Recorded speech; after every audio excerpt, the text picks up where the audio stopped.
Yeah. Yep. I'm not playing no music right now. We getting right off into this, like, without no music. Hello. I'm live right now. Go on the live. All right. All right.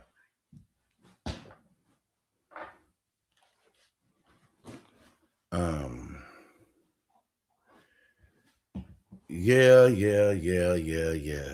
So we're gonna talk about some things, man, and we're gonna break down some of this audio and things. I'm not gonna really play no music. I'm gonna get right off into this stuff. I really am. Um, it's so crazy, man. Um, Hold on a second. Yep. We're gonna get right off into this. Normally I just play the music for about a good 10, 15 minutes to get people coming in, but nah, we just gonna get right off into this, man. Yes, we are. Yes, we are. I know this different. Y'all like, dang, he went live early. Definitely do, because I got a lot of things going on, but I definitely want to have the conversation. You know, when you in this community, thank you, Monique. Appreciate that love.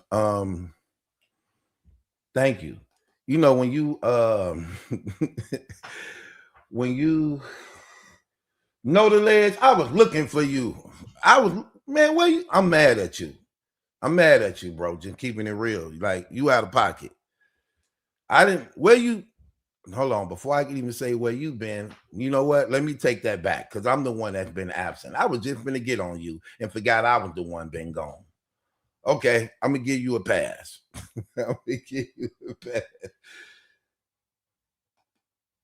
He said he had to delete his account. His baby mama saving email. Oh, you got baby mamas? I ain't know you had baby mamas, brother. Join the party. I got a few myself. It shouldn't be like that, but hey, it happens. I mean, God is good even in the mess, huh? He still found a way. Says baby mama was saving his emails. Okay. I ain't know you had a baby mama. You only got one? How many baby mamas you got, know the ledge? Boss lady custom colors. Okay, look at them eyes. Girl, hey, stop it. You better stop it. Hey, Felicia, stop borrowing stuff, asking for stuff all the time. You got that bad. For real. You really need to stop that. Okay? Get on that damn laptop and fill out some of them applications. Cause you worse than you worse than Felicia on Friday.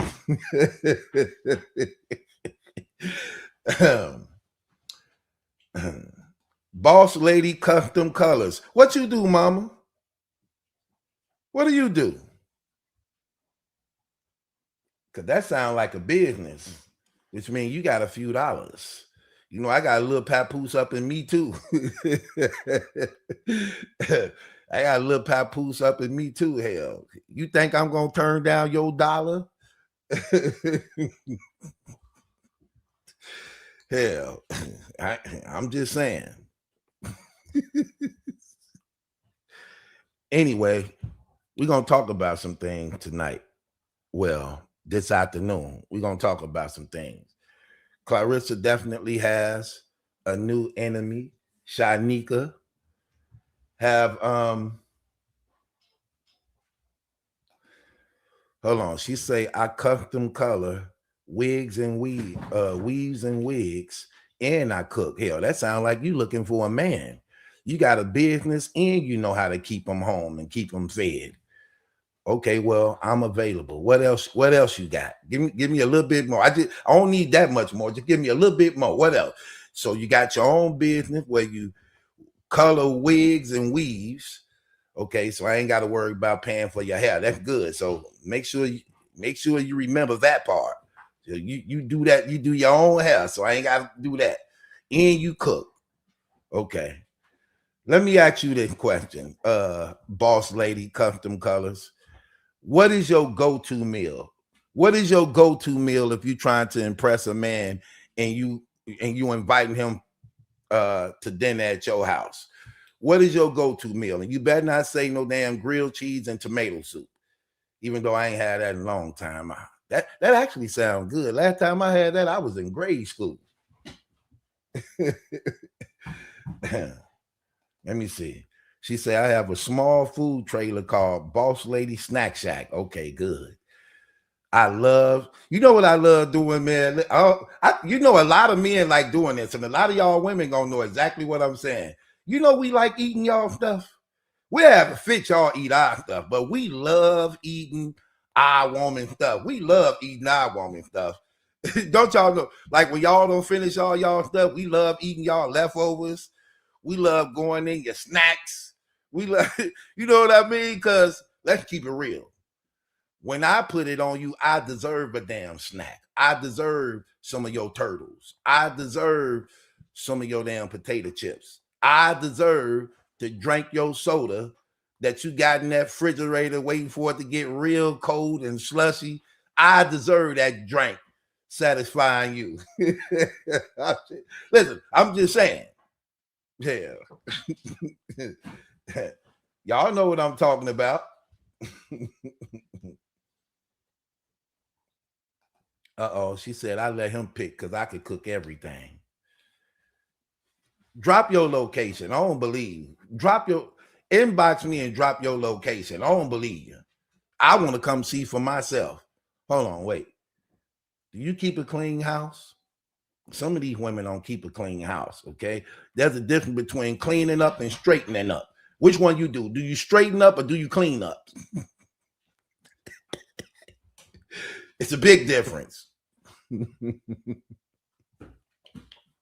That go my mama right there.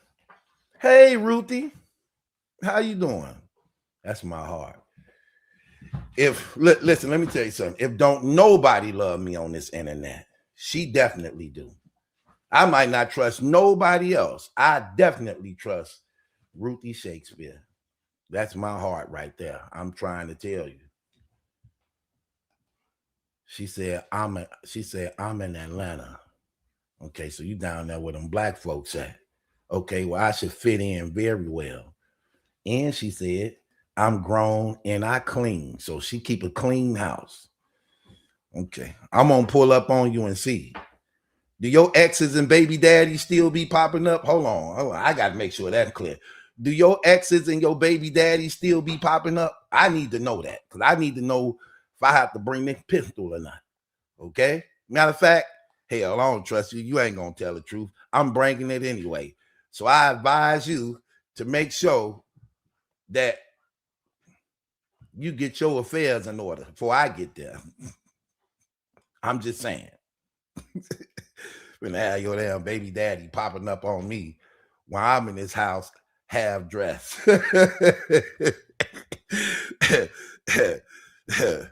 Asking your son them, do they want some eggs? Baby boy.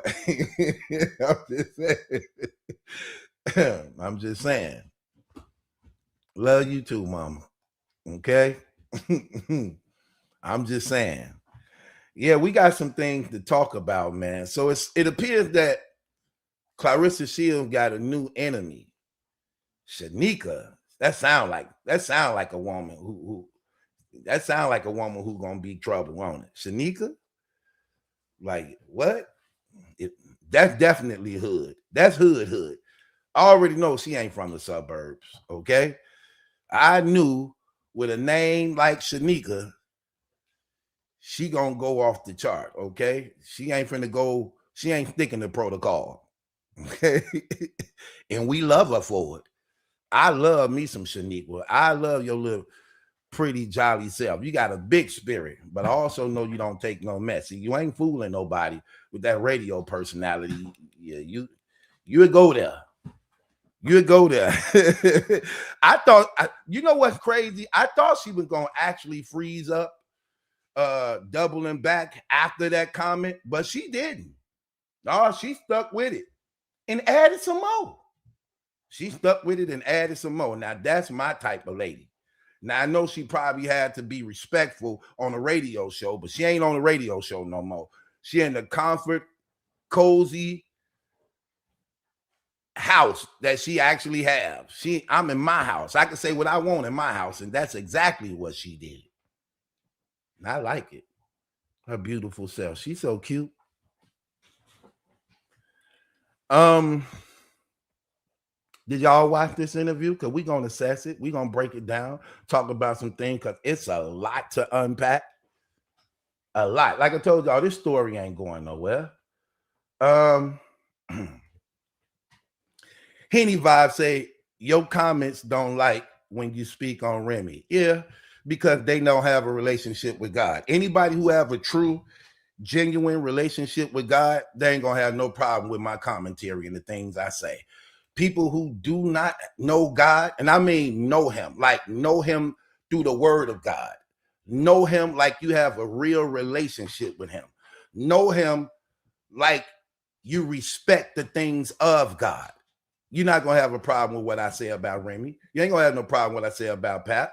You ain't going to have no problem with what I say about Claressa Shields. In fact, that's why they like watching me the most, even though I'm the one that hit them in hard the most.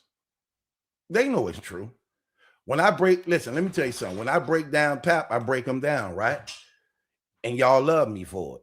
When I break down Claressa, I break her down. And y'all love me for it. When I break down Easy, I break them down and you love me for it. So I'm supposed to give Remy a pass because what? Because of what? Nah, that's fake. That's fake. Because again, Claressa's adultery is just as bad as Remy's adultery. In fact, Remy's is worse. Like, how come people not getting this? And it's crazy when I see women who actually is wives or mothers or been in long relationships literally justify these actions as a result of what? Of what? Like, come on, what are you talking about? This woman has children. I keep telling people this, like, Claressa don't have no children. What part? Do you care about the children or not? Claressa don't have no children. Claressa is not married. She is not married. Who you think God holds more accountable? So, I can care less if certain people feel some type of way, but I tell you this, ain't no woman of God gonna feel differently. A woman of God gonna amen it like that's right. I know some women of God who I really, really can confirm and stand on, they women of God. I guarantee you they ain't gonna have a problem with what I say. People who don't know God, yeah, you're gonna have a problem with what I say for the most part. If you a person who love truth and know what's going on, you ain't gonna have no problem with this. Because let's just keep it real. I love them. I love them all. I give them tough love. I'm that big brother that give them tough love because I'm not going to sugarcoat nothing for them. Wouldn't I be fake telling Remy she okay knowing she not okay? Do people not understand how serious this stuff really is and how it can get and what it's already have done? Like, it's like people be forgetting. Remy's only son is locked up right now. Can't even get out because he killed somebody. Behind his mother and his stepfather, who've been raising him since he was a boy, being divided in the household by which he out robbing people for money. This just happened not too long ago. That's real life. As a result of this nonsense. Do you think if they had their act together and was on one accord doing right by their family, that young man would have been out there robbing people for money and killing somebody? Somebody lost their life behind this. That's real. And you have to be ignorant as hell to think that this situation had nothing to do with that when there's a division in the home by which the enemy is operating in. Listen, do you not understand did you not hear him saying that Easy is blackmailing her? Did we not hear the audio that this man saying this out of his own mouth? That's the price of adultery. But it's not adultery if you don't do it. It's only adultery when they agree to do it. It wasn't adultery to Remy open her legs and allow Easy to have sex with her. It wasn't adultery to Papoose had sex with Claressa Shields. The actions made it adultery, by which there's a consequence behind it. See, here's the power of sin. The power of sin is this: you can play the game, but you don't choose the consequences. You can play the game, but you don't choose the consequences. That's not up to you. Whether you play or not, that's up to you. But the consequences behind agreeing to play, that's not up to you. That's not up to you. And those are games you don't want to play. So now I don't really care about that. People who expect the truth know where I'm coming from. People who love the Lord get exactly what I'm talking about, because I'm always tie God into this, because that's what it's always about. There is never something going on in your life that you can say it has nothing to do with God, because everything you do has something to do with him, whether you accept it or not, whether you know it or not. The power of life and death is on the tongue of every man. That's true. I know it to be true. And a lot of people is ignorant to that. So I open up their eyes to this stuff. I open their eyes up to this stuff. And I get it. I get it. Look, everybody ain't everybody ain't on the same level. Shouts out to everybody that's doing their thing on however they do it. I'm going to cover it the way Battle Truth cover it. Other people could cover it. We different personalities. We different content creators for a reason. You may like how this person break it down. You may like how that person break it down. You may like how that person break it down. You may like how I break it down. But at the end of the day, just as our faces are different, so are our needs. We different for a reason. I don't expect for everybody to agree with me. Cool. I just got to be on the truth. But I know how the enemy works. See, the enemy wants you to feel good in a mess. When you stink, he gonna tell you you smell good. When you're doing wrong, he gonna make it seem as though it ain't really that bad. Man, everybody do this. It's nothing. Yeah. Till you start having to pay for it. Like the word of God say, every man's sin will find him out.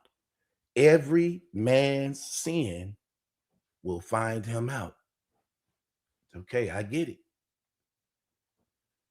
I love Remy Ma. I love Claressa Shields. I love Papoose. They are my brothers and sisters in humanity.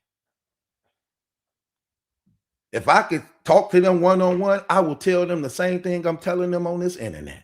It would be no different. Because I do this for a living. See, that's another thing a lot of people don't know. I do this for a living. You know how many people I talk to for a living? Like when you have a relationship with God, you can't be quiet about that.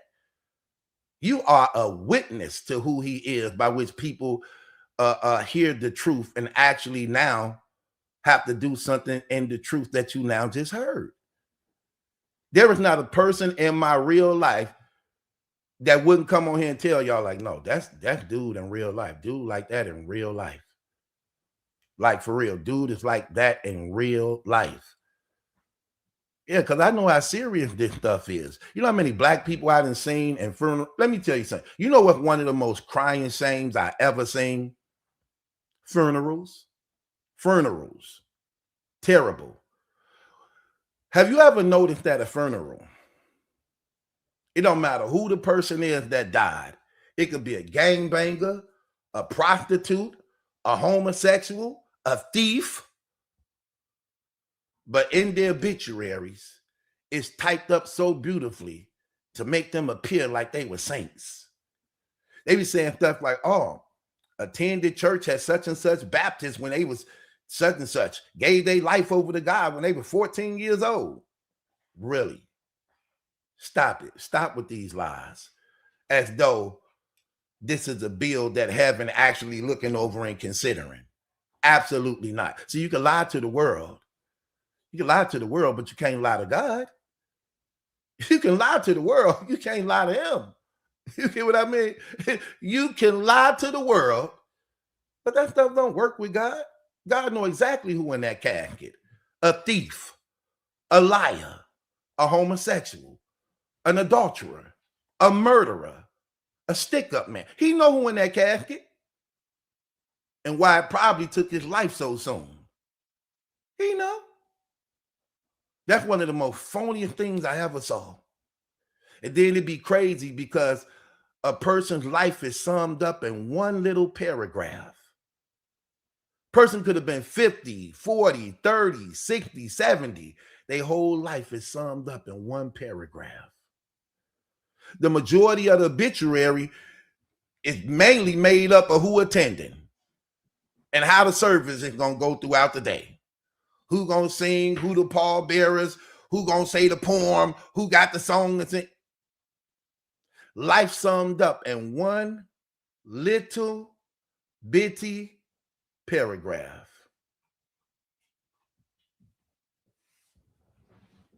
You see the difference? You see the difference? That's the thing that be crazy about this. I see that, I be like, wow. I don't ever want to be like that. When I die, there's going to be a lot in my obituary, okay? There's going to be a lot in my obituary. But thank God I'm a Christian and I'm living in the last days. I ain't dying. I'm going up in the rapture. Glory to God, okay? We leaving in the rapture. Again, non-believers don't know what that means. True believers know exactly what that means. So it is what it is. Now, let's get off into this, man. So I like Miss Shyneka. I like her. I think she's very beautiful. I like her personality and character. And I like that, listen, I like that she went off the record. And I like that she came back and doubled back on it and stood on it and added even more. I like that. I like that she did that. I really do. So let's listen to some of this. Okay, let's listen to some of this. Now, for the most part, when I was listening to this interview with her, I could tell there's a lot she's not aware of. There's a lot of people ain't aware of. A lot. For the most part, most people started covering this story when it went viral during the Geechee Gotti battle. Like most people started covering this story about 2 years ago. Okay. I've been covering this for 4 years. 4 years. Okay. Again, shouts out to everybody that's doing their thing and those who actually covering it well. This is not about creating division or some form of entitlement.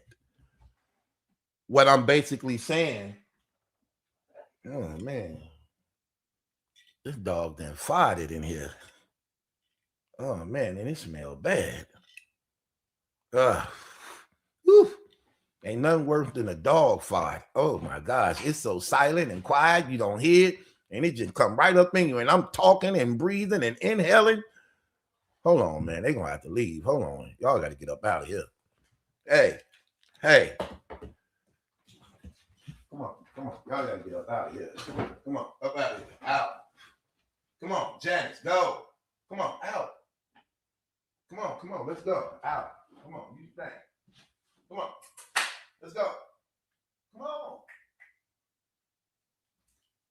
Okay. My gosh. Woo. Man. It's crazy. She hard-headed. So I put one of them out.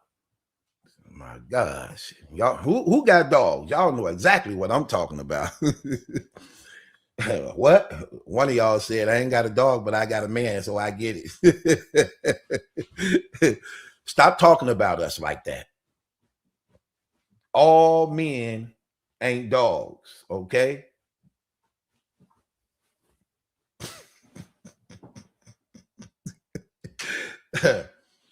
Man, I'm trying to tell you. Anyway, oh, they said Lysol. That's what I don't got. I ain't got no Lysol, but I do got some. I got that Fabuloso spray. Anyway, yeah, I like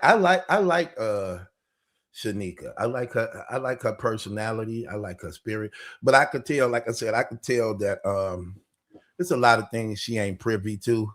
Like I said, most people only started covering this 2 years ago. I've been covering this story for 4 years, okay?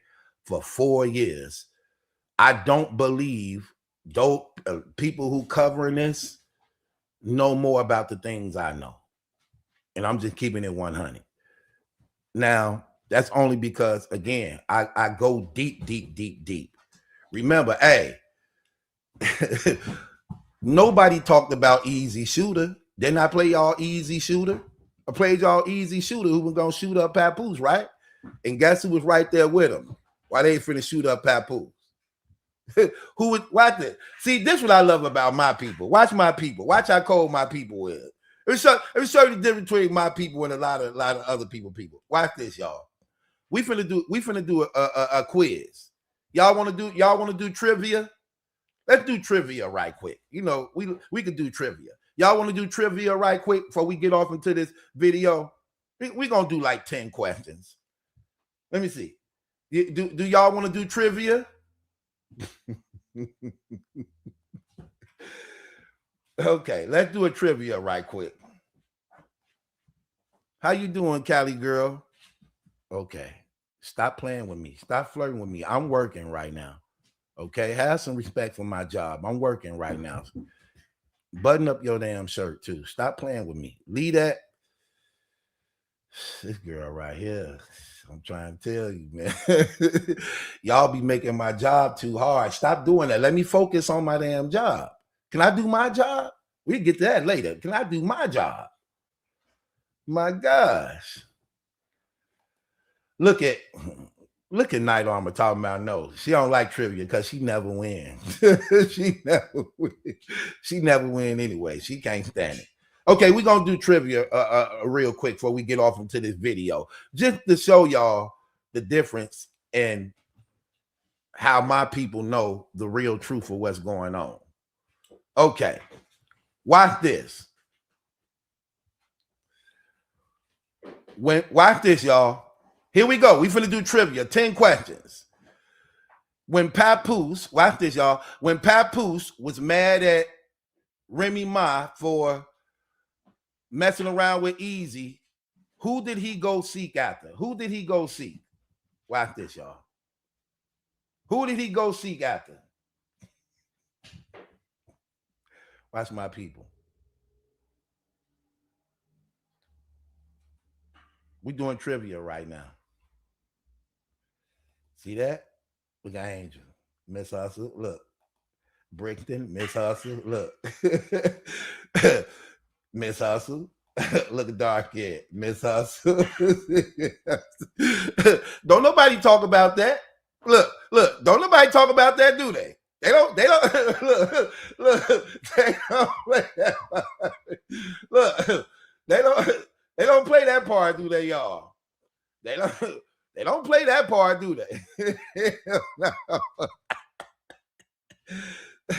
They don't play that part. Hold on, watch this.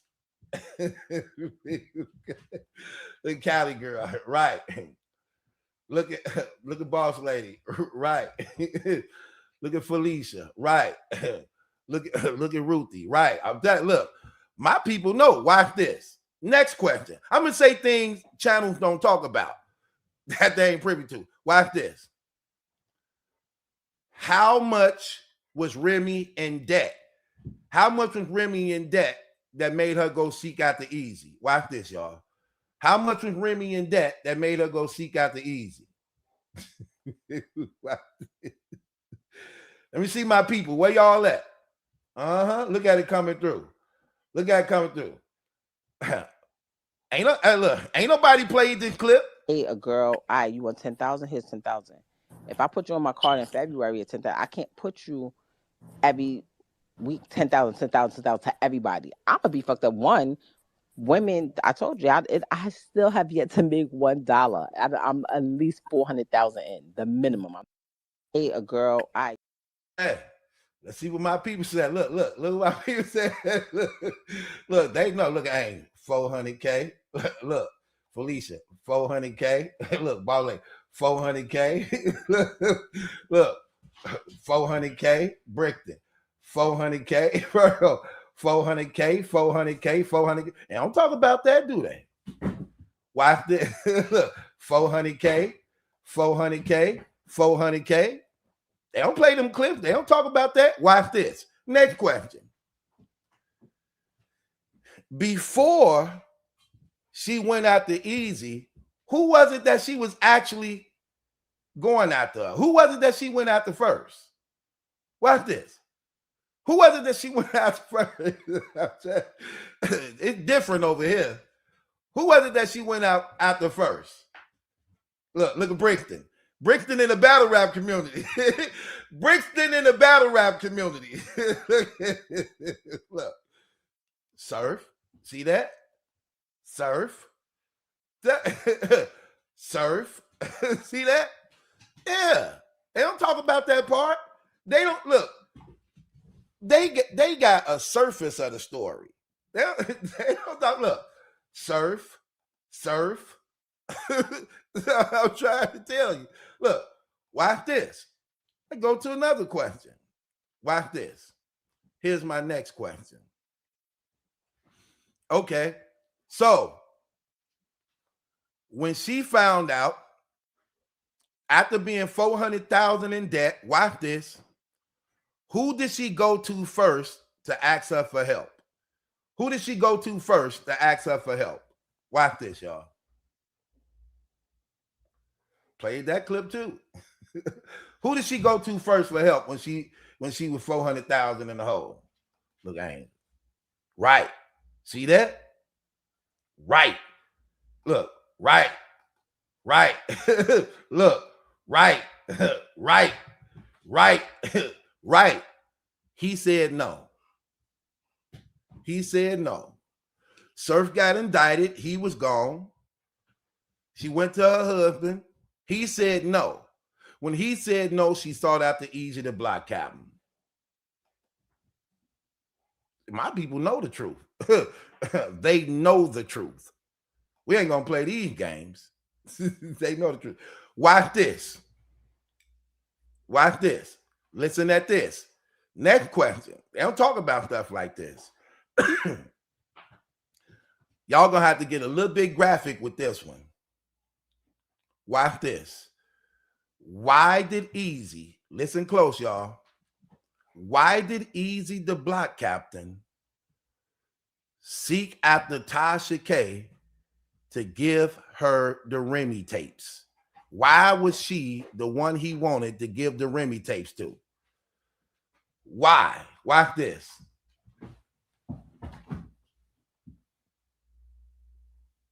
Watch this. I want to hear. See, now I'm going to make y'all work a little bit. I'm going to make y'all work a little bit. Why was Tasha K specifically sought out by Easy and them team to give Remy the tapes? See, I added a little bit in there. There you go. I'm telling. Look, Brixton, that's gonna be considered cheating. He's from the battle rap community. That was Remy's enemy. Remember, y'all. Remy was into it with Nicki Minaj. Tasha K is Nicki Minaj's girl. That's a girl. He made it his business to seek after her because that was Remy's enemy when it comes to content creators. He just knew he was going. He just knew he was gonna get that. Ain't that right, Cali girl? Ain't that right? Yeah. See, these the things that's not really addressed when you understand what's going on. Watch this, y'all. Watch this. Watch this. Another thing. How long, listen closely, y'all. How long was Easy the Block Captain's URL contract? How long was Easy the Block Captain's URL contract? Watch this, y'all. How long? See that? 6 years. See that? They don't talk about stuff like that, and it's very important, and it's very vital. See that? It's very important. It's very vital to this situation. Okay, watch this. Next question. Watch this, y'all. How many years did he have left before Remy Ma came and took him off the league? I don't owe you around no money. I don't owe you around no battles. I did owe them some time. I did the proper procedure. I hired a lawyer. We found a way to get out the contract without nobody being hurt, period. The only thing that people was mad about is because I can now leave and be free now. How much time did he have left? Look at people. Look. 2 years, right? 2 years, 2 years, 2 years, 2 years. Tell you, my people know. They know the truth. We ain't lying for these people over here. They know the truth. No, the Bible says every liar will have their part in the lake of fire. You got to be careful when you covering this stuff. You better be careful. Look, thou shalt not bear false witness against your neighbor. I'm trying to tell you, I can care less about Remy now. I know what's really important. Okay, why cover it for if you're gonna lie? Why would I cover it for if I'm gonna lie about it? No. Look, 2 years. See, everybody know. Look, 2 years. Everybody look. If we gonna tell it, we gonna tell it. We gonna tell it. We gonna tell it. We gonna tell the truth. 2 years. Everybody know that. You know what I mean? Yeah, 2 years left. Right. Okay. Watch this. I'm telling you things they don't talk about. Okay. Watch this. Okay. So, okay. Let's go here. Okay. So my next question is this. We're finna get off of 3 more questions and we finna get off into the video. We're gonna play the video. 3 more questions though. I just need to rock with y'all for a second. 3 more questions. I'm sorry. Okay. Here's my other question, right? So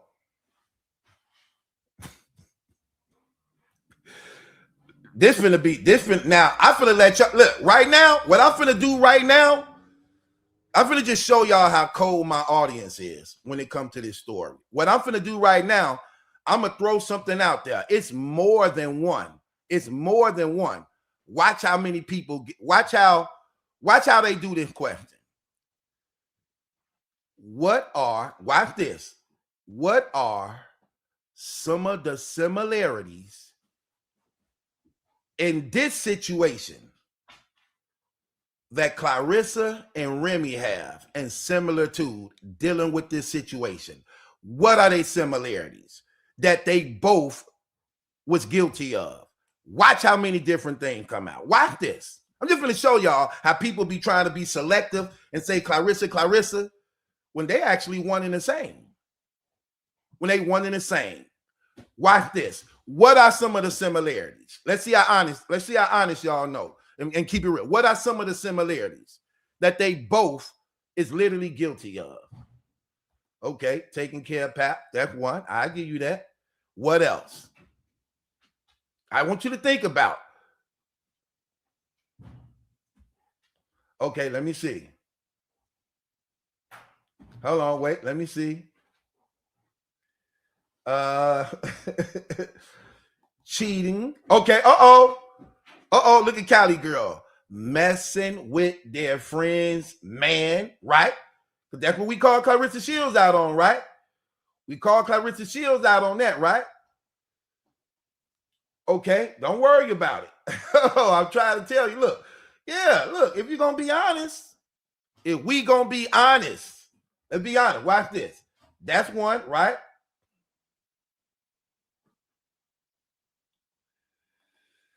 Both cheated and lied. Both did adultery. Both treating in line, covering for Pap, running with the relationship, being sneaky and cheating, adultery and taking care of Pap. Okay, hold on. Okay, watch this.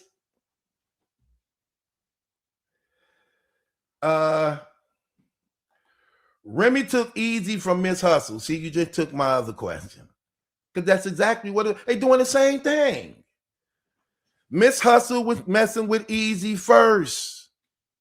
That was Remy Ma's friend, one of Remy Ma's closest friends. Then, watch this. Look, oh my gosh, don't get me talking. I'm trying to tell you. But people want to leave that part out. Okay, watch this. Remember this, y'all. Okay, listen closely. Remember, Miss Hustle, watch this, y'all. Miss Hustle was signed to Remy Ma's Battle Rap League, Chrome 23. Listen closely. Who was it? Watch this, y'all. Who was it that told Remy Ma to get rid of Miss Hustle from off the Chrome 23 label she was on? Who was it? Who was it that told Remy to get rid of Miss Hustle, her best friend? Who was it that told her that? Watch this. Easy, right. Easy, right. Easy, right. Easy, right. Easy, right. Easy, right. Easy. Okay, cool. So let me get this right. You're supposed to be my closest friends and one of my best friends. I'm messing with him first. Then you go behind me and snake me and start messing with him. Then you have him he have you get rid of me because y'all feel some type of way that I'm right here watching what y'all just did to me. That's why Papoose wanted to have sex with her, because he tried to use that to actually lure her in, to have a common ground, to have sex with Miss Hustle.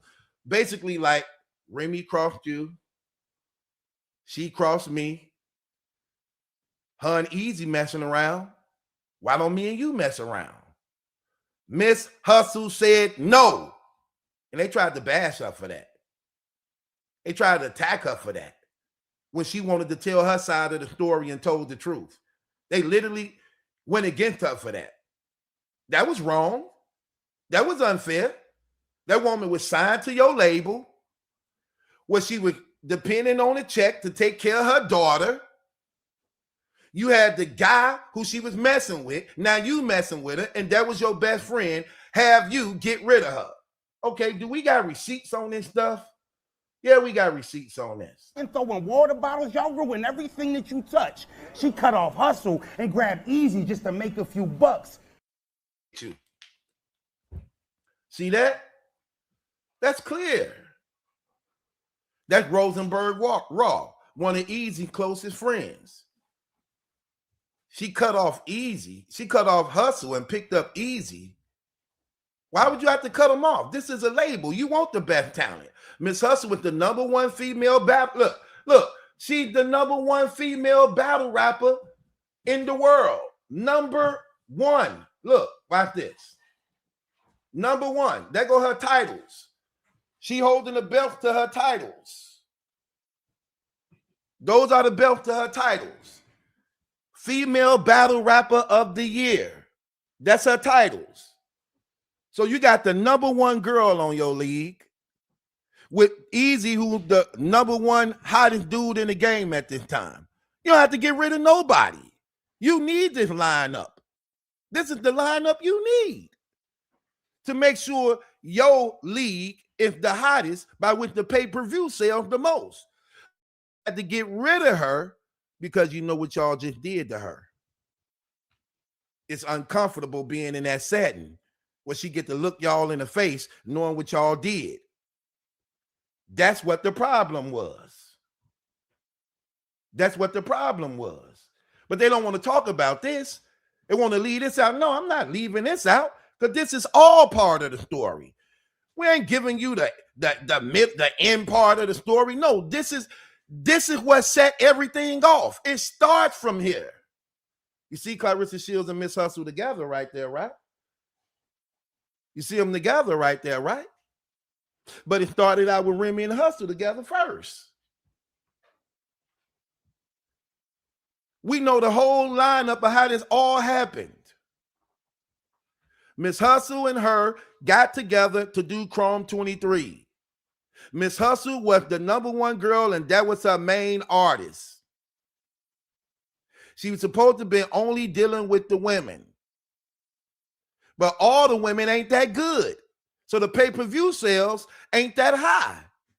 So she put more into it than what she getting out of it, that she going debt $400,000. Surf get indicted. He can't help her. She go to her husband, Papoose, ask him for help. He say no, because he feeling some type of way of her doing things without him. And that's what I didn't like about him. I didn't like, see, this is what I mean by telling the truth about this stuff and being real. I didn't like that about what he did. I saw that live. I watched it. I covered it. I saw it live. When she asked him for help, he said no. He said no. This was before any Easy the Black Captain. This is before that. Hold on a second.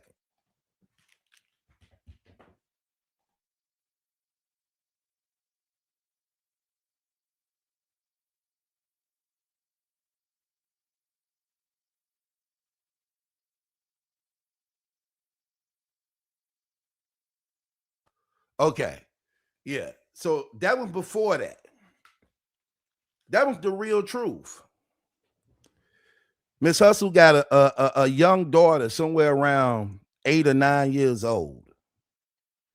And she was signed to Remy Ma. That was her job.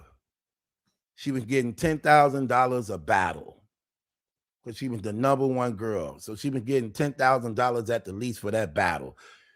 You know how bad that got to be when out of nowhere you fired for no reason just because your best friend now messing with the guy you was first talking to, messing with, and he told her to get rid of him. He told her to get rid of her, and you depending on that money, and you living in New York where all the rent is high, all the bills is high. Where you gonna make up for that money at? And you just getting cut off like that when you were just promised all these up and coming battles. Like, come on, man. We're not going to play these games. But they want to posterize her as a glory girl. Like, come on with these games. Nah, I ain't the one. Sorry, I don't do that mess. And that ain't right and that ain't fair. That ain't right and it ain't fair at all.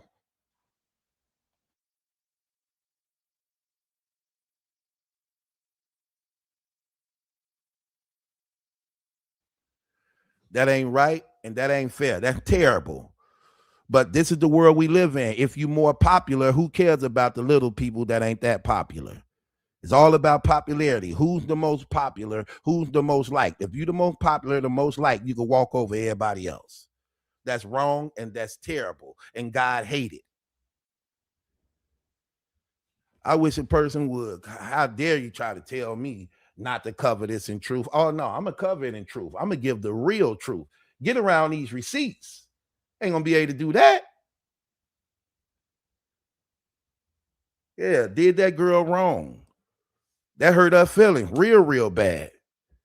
She wasn't only depending on the money. She got a baby to take care of, who she's supposed to be the godmother of. Remy Ma supposed to be the godmother of the baby. Come on, we're not going to play these games. And they wasn't giving her credit for what she didn't do. Most women probably would have had sex with Papoose just to get even, but she didn't. She said, no, I'm not doing it. And he got embarrassed by that. Then Claressa doubled back on it, and she go in the inbox. And hell, she like, I do it. Come on, we're not going to play these games. They don't tell this side. They don't tell this side. Come on now, we ain't going to play. And that's why when Remy did her diss on Claressa Shields, Miss Hustle come and then she respond and say, hey, not so fast. You only telling part of the story. Let's tell the real truth. Let's tell the real truth. That's what that was about. Come on, man. I ain't finna play no game. Let me play this clip, man. Y'all know I like to bring receipts, man. Hold on. I like to bring receipts, man. Let me show y'all something, man. Let me see.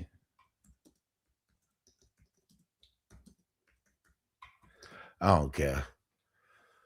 They can flag it a little bit. I don't care. Hold on. Let's get this out. Okay, hold on. Hold on. Here we go. Okay, here we go.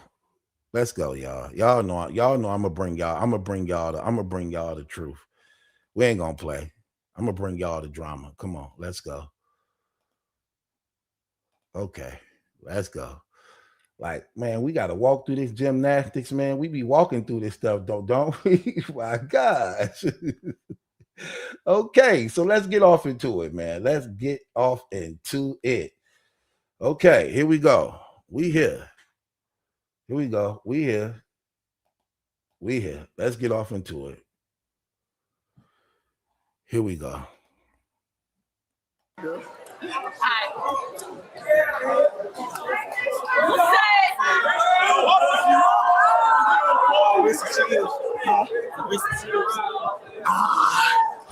I need you to focus. You said, because I talked to Claressa, I stabbed Remy in the back. Calm down. I let you speak on shit you don't know about so freely. I mean, I cried and vented to my friend. She told my business. That hurt me so deeply. And I still allowed y'all to paint me like a snake. Knowing behind the scenes I got done so greasy. I mean, I thought we were sisters. Traded on me for the trenches. And it was so easy. Okay, now, notice what she said. She started telling all her business and everything. Who you think she was telling all her business to? Easy. She was telling Easy everything that Miss Hustle basically was doing and other things that was going on. Basically telling them like, look, forget her. She don't really like you like that anyway. You know what I mean? She just using you, all this. You know what I mean? That's why she said, traded on me for the trenches. That's Easy's league. And she did it so easy. Easy the block captain. Easy the block captain. So she started doing that. Then her and Easy really got into it behind this. Like very, listen, man. Come on, man. It's crazy. Y'all taking me off track. We live though. Yeah, I don't care. So hold on. Let's listen to some more of this. Because I talked to Claressa, I stabbed Remy in the back. Calm down. I let you speak on shit you don't know about so freely. I mean, I cried and vented to my friend. She told my business. That hurt me so deeply. And I still allowed y'all to paint me like a snake. Knowing behind the scenes I got done so greasy. I mean, I thought we were sisters. Traded on me for the trenches. And it was so easy. She said she don't need me. So I said, fuck it, I ain't need the brand neither. I got hit up to do paid tell-all interviews and kept it solid. When she was doing shit I couldn't stand neither. I mean, I wasn't always a good friend to everybody, but to her, my mentor, my damn teacher. I mean, it was hard for me to reminisce. I got amnesia. You a damn. Hear that? I might not have been good to everybody, but to her, I was. My mentor, my teacher. See that? They leave this out. This was the truth that all the battle rap knew. That all the battle rap know. This what was going on. And she telling the truth. People was hitting her up to do the tell-all, the interview, because they know it was centered around her. They knew it was centered around her. And she didn't do the tell-all. She was turning them down. She didn't even want it out there like that. Because behind the scenes, let's just keep it real. When you getting over $10,000 a battle, when it first hit, you ain't trying to be messy or nothing like that, especially when you know you didn't do nothing wrong. You hoping that behind the scenes you might could work it out and it'll all go away and things will go back to normal, believing that the friendship holded some type of weight to that degree, especially when you're supposed to be the godmother of my daughter. Our kids play together. Your daughter know my daughter. I'm at your house, you at mine's. You my big sister, Papoose my big brother. Then you did this, and then you allowed this dude to come in between us, like you let him come in between your family, and then what happens? That's what ended up happening. But then I bring this light to the truth so that y'all won't be deceived. Shouts out to the people who do love the truth. Shouts out to the people who do know.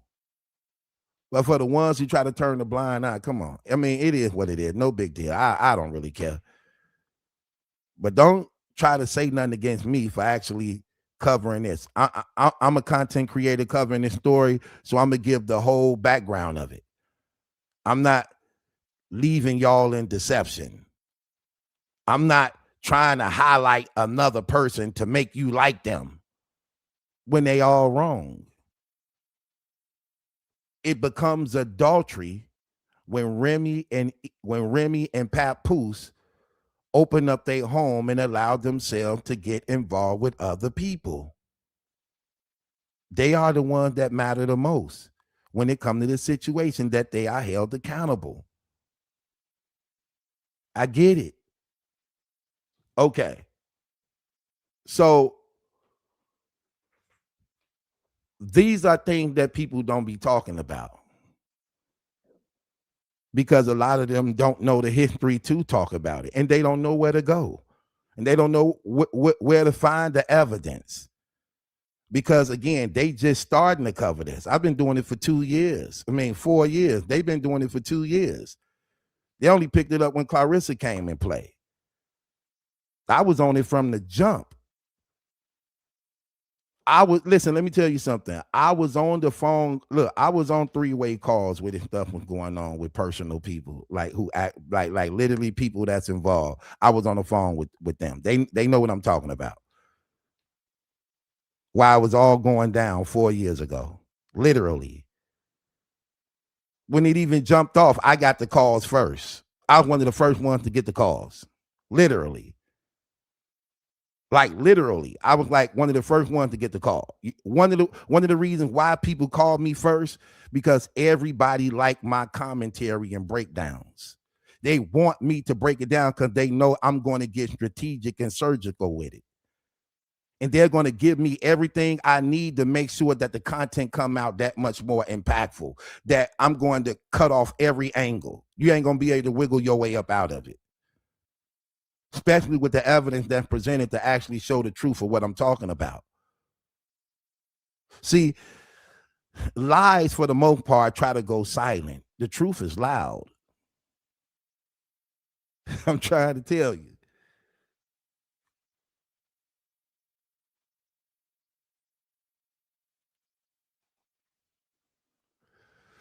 Night Armor say, BT, I noticed you the only one don't get donations, super chats, cash apps. I feel a little bad. It is. It's okay. It is what it is. You know what I mean? I don't ask for the stuff, but God put it on your heart, put it on your heart. Thank you for that anyway. It's okay. Let's go a little deeper. Y'all. Let's get off into the video at hand. Let's go to this. Again, I like Miss Shyneka.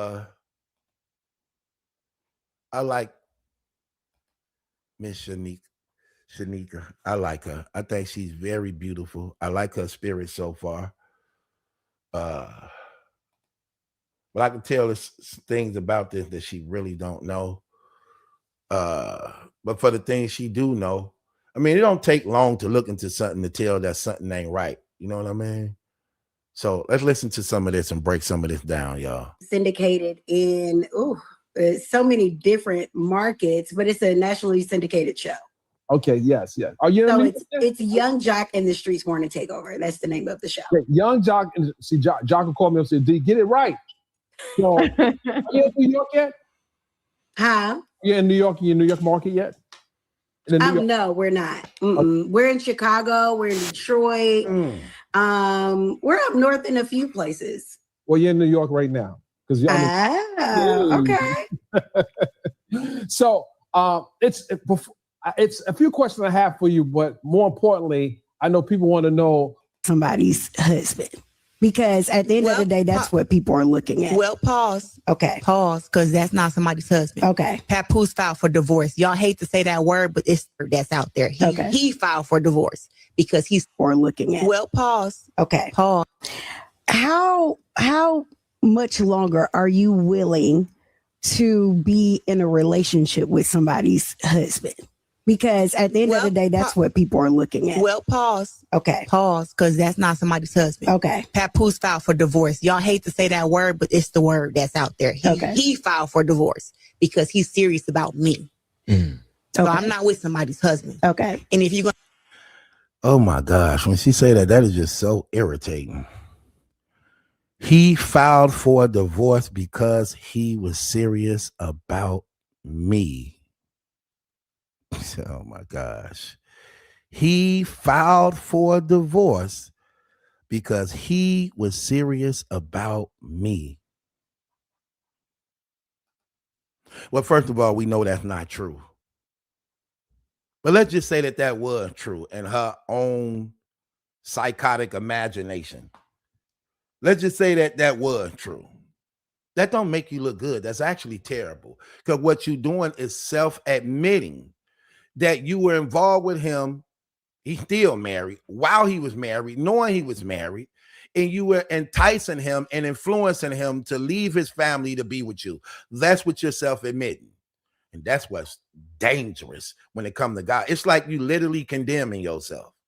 Like you're literally condemning yourself. The Bible say that by your own words, you will either be justified or condemned. You're literally condemning your own self. You are self-admitting that you knowingly went in this with the pronotion of knowing that you were going to be sexually involved with this man at any means, even if it meant financially providing it.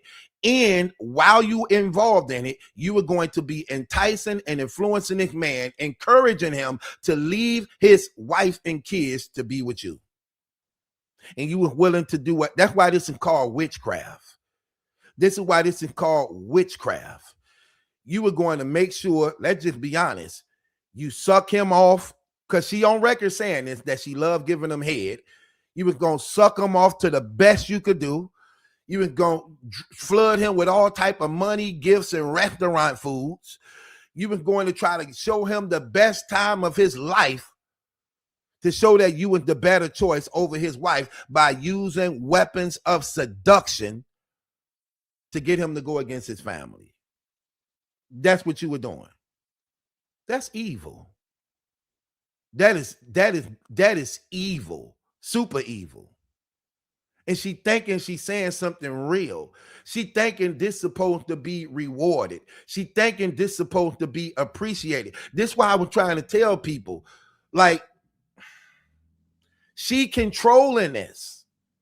Pap ain't controlling this. Pap just choosing to go along with it because he don't have nothing to fall back on. So he believes it's an easy check for him and his wife. That's what he's doing.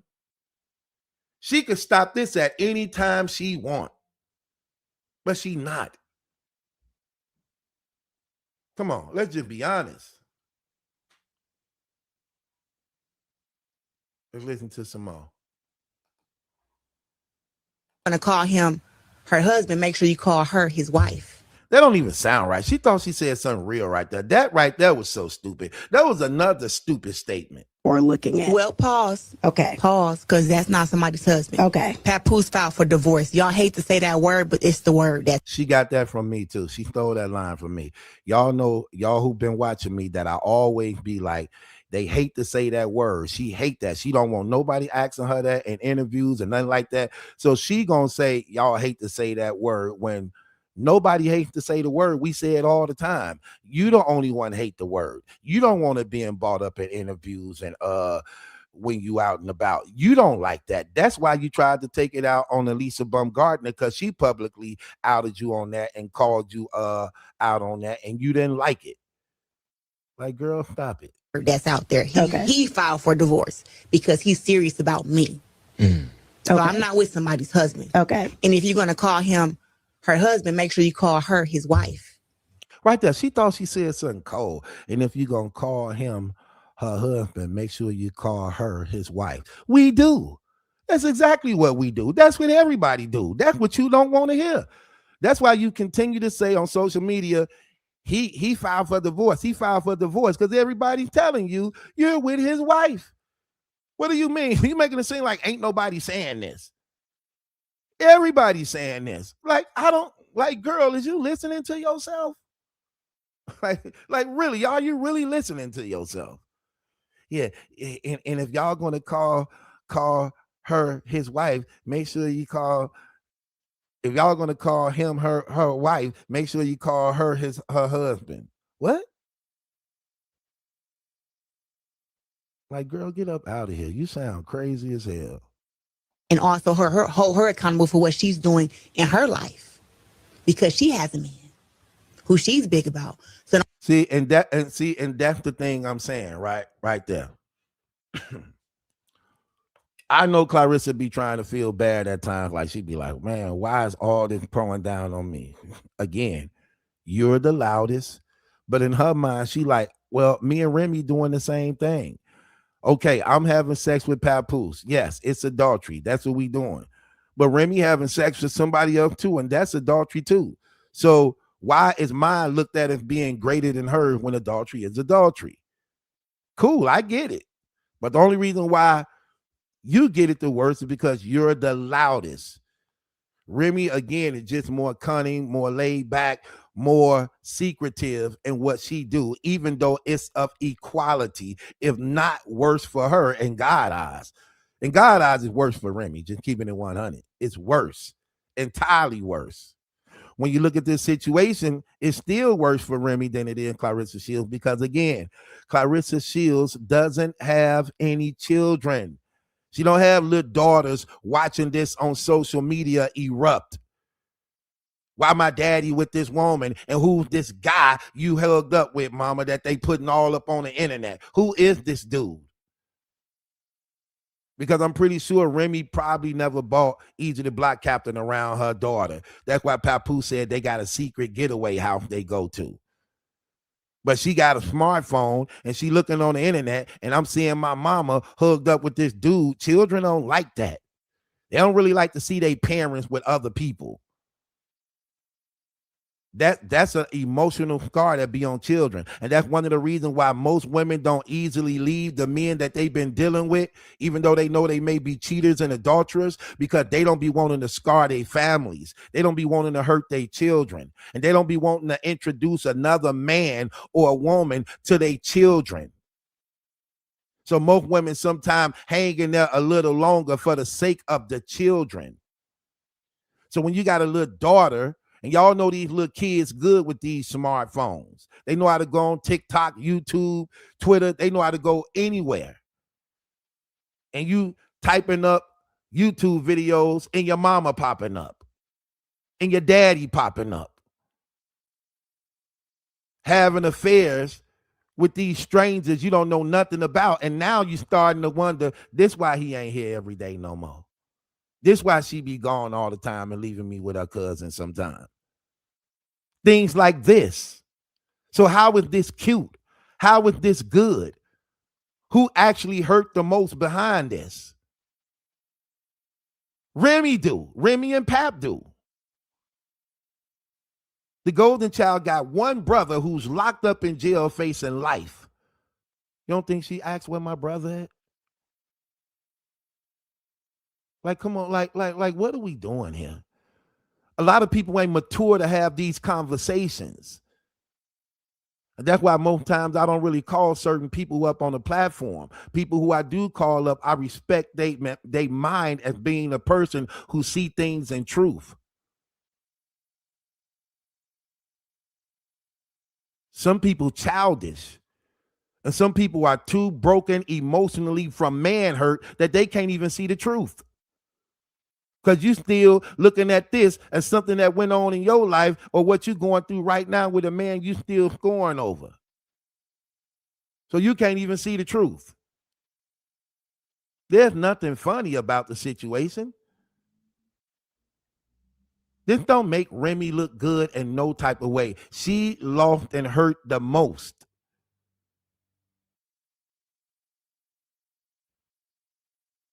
Not Claressa. This is hurting Claressa's career, and I don't think she could ever bounce back from it. Just keeping it real with you. Papoose didn't never have, he had nothing to fall back on any damn way. What he gonna do? Go to music? That ain't worked. That ain't never worked. So what else do he have? Nothing. Nothing. So he getting paid for being in an affair. That's it. So this is how he's surviving. Because he has nothing else to fall back on. This is exactly how he's surviving. Don't make it seem like it's just one-sided. I'm not with somebody's husband. You are with somebody's husband, but it's not. But it has been presented one-sided, because again, most people only addressing what you're doing and they're ignoring what Remy doing as a result of a lot of things going play. Listen, I saw this before many times. I've been covering social media for 8 years. Okay.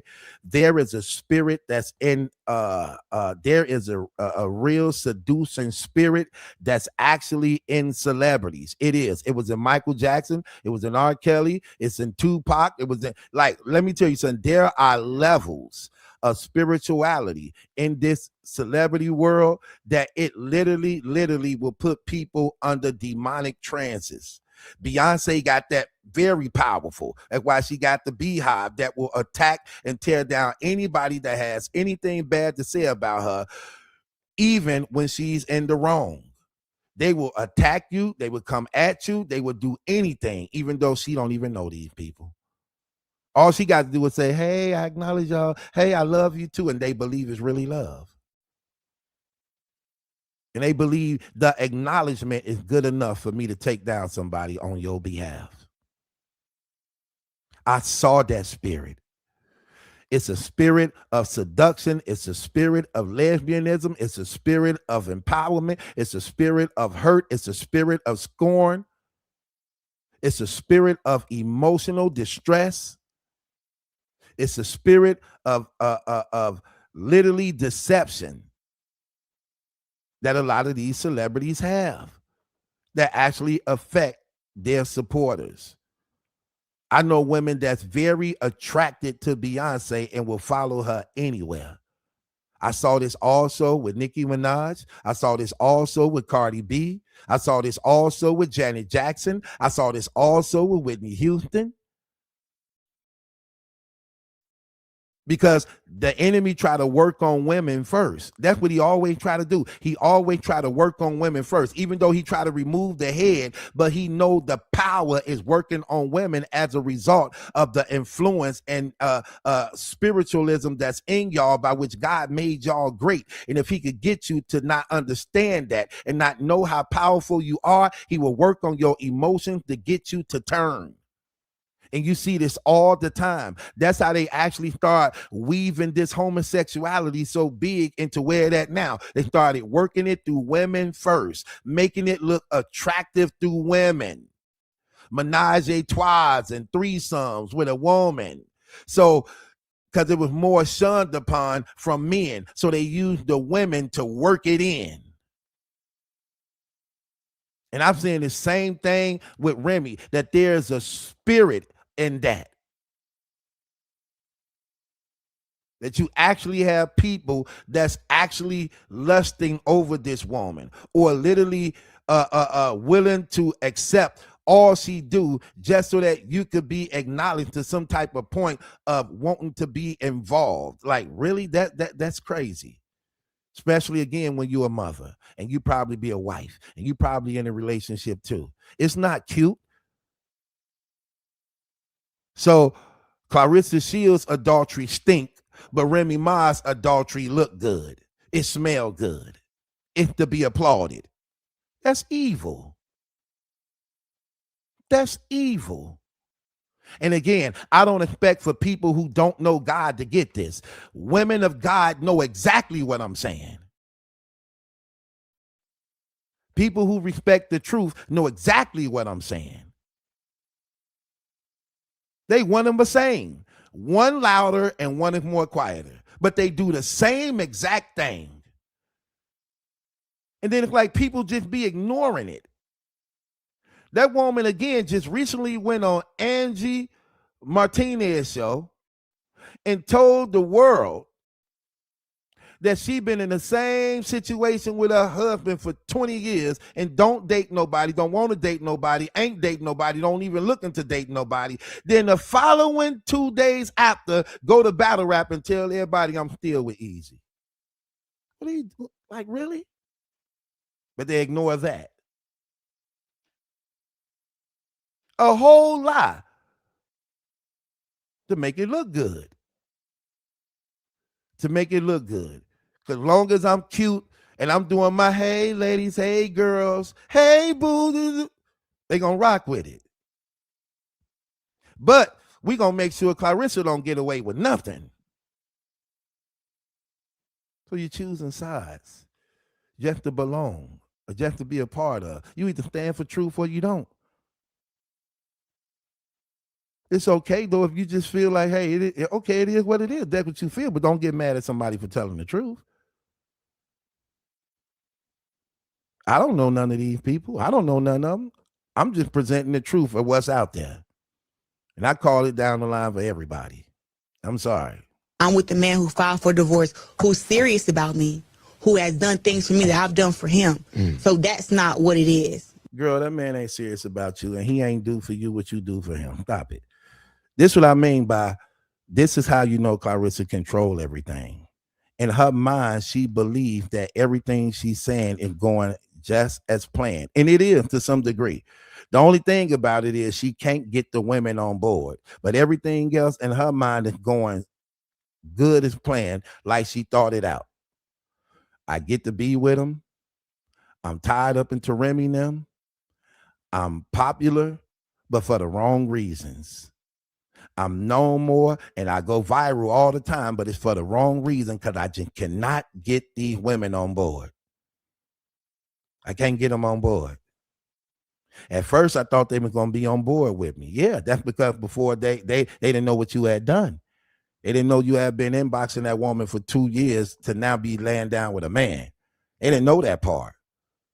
All they knew is that she was messing around with Easy, betrayed her family, betrayed her husband. As a result of that, what ended up happening is, she got what she deserved, and we would rather see Pat with somebody better who gonna actually love him, especially believing that he probably was going to get a divorce. People thought they was gonna get a divorce for real, only to find out that was a lie.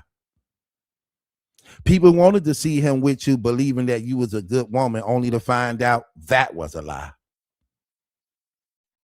People did thought he was a stand-up good man. That I think it was a lot of truth in that to some degree when he was with his wife, but being with you actually showed that was a lie. You see how real this go? See, everybody get it. Everybody get it. This is how you help them. You help them telling the truth and holding them accountable to the things that they do. This is how you help them. You don't help them lying for them. You don't help them making them look good on what they doing. You don't help them telling them they smell good when you know it stinks. How are you helping them? No, they need to be reminded of what they do. Just like when you doing something wrong. Would you want somebody around you telling you, man, you cool, you okay? No, I don't. I would rather people be around me be like, no, Malachi, don't do that, man. That ain't right, bro. You better than this. She love you, man. Do right by your family, man. I wouldn't want nobody, yeah, come on, man, let's go, man. She ain't gonna know. No, that ain't real. Them ain't the friends I want to have. What when I'm out of pocket? What when I'm wrong? Let me tell you something. I ain't rich yet, y'all, but when I ever become rich, mark my words. If I ain't going up in a rapture by then, mark my words. I will put a council around me. I will put a council around me, because what you will find out is you can become your own worstest enemy. You will stand in your own way. You know that? You can become your own enemy and stand in your own way. When I get to the point of having a lot of money, I will have a council put in play that has my best interests, who I will financially provide for as a means of making sure I stay on the right path. That's how you have accountability. And that's why when Jesus had the 12 disciples, he sent them out 2 by 2, because this walk was never meant for you to do it alone. And you have to be with people who have your best interest, that hold you accountable in your actions. Iron sharpens iron. Iron sharpens iron. Look at the world we living in right now, where you don't even have that. You have everybody yes man and okay with everything, even though it's wrong. You can have a young boy getting ready to go shoot up a whole party, and you got 4 or 5 guys saying, hold on, wait, let me get my jacket. I'm going too. Don't leave without me. So it's like 5, 6 of y'all finna go shoot up a party, and not one person in that group say, hey, we better than this. We gonna get arrested. We may end up hurting somebody. What if kids out there? We ain't even convicted felons. And you got a woman that love you. And you got a child. This ain't right. We need to find a better way to solve these problems. You don't even have that. In this day and age, everybody wants to go. Everybody wants to go. And you're going to always have somebody that's trying to outdo the other one. That's why even though a person will be like, look, we're going to go in here, we're going to kick in the door, and we're going to rob these niggas for their money. And then we're going to be out of there. We're going to leave. Okay, that's what we're going to do. Sound good. You get up in there, 3, 4 y'all in there. You done violated these people home. You done pistol whip and beat them. But then here go another person. Here go another person. And what this person want to do, he want to shoot them. Now you got a murder case. Now you done shot this person. Now y'all done left. He in the car like, yeah, I shot the nigga though. Yeah, you kicked him and thumped him, but I shot the nigga though. That's what we dealing with. The blind lead the blind, and they all fall in the ditch. That's what's going on right now. Things just like that.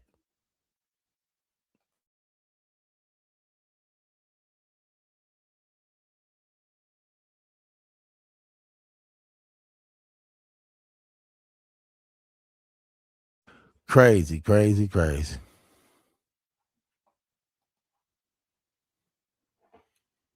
Crazy. Okay, hold on. Let me play some more of this. They say that because they want that to be the narrative, but that's not it. People I have for you, but more importantly, I know people want to know what was going through your mind in the moment that you asked that question. What were you thinking about when you asked that question? You knew she was coming up. Did you prepare for that question? Did you? No. Honestly, I seen that she was cool, and you hear all the things that people say. We're gonna put the video. We're gonna play the video. Okay, go ahead. Let's roll the video. Let's roll the clip. Let's put the clip up here because somebody's husband. Because at the end of the day, that's what people are looking at. Well, pause. Okay, pause, because that's not. You want to hear that? To a real question, because I didn't been here before. How much longer are you willing to be in a relationship with somebody's husband?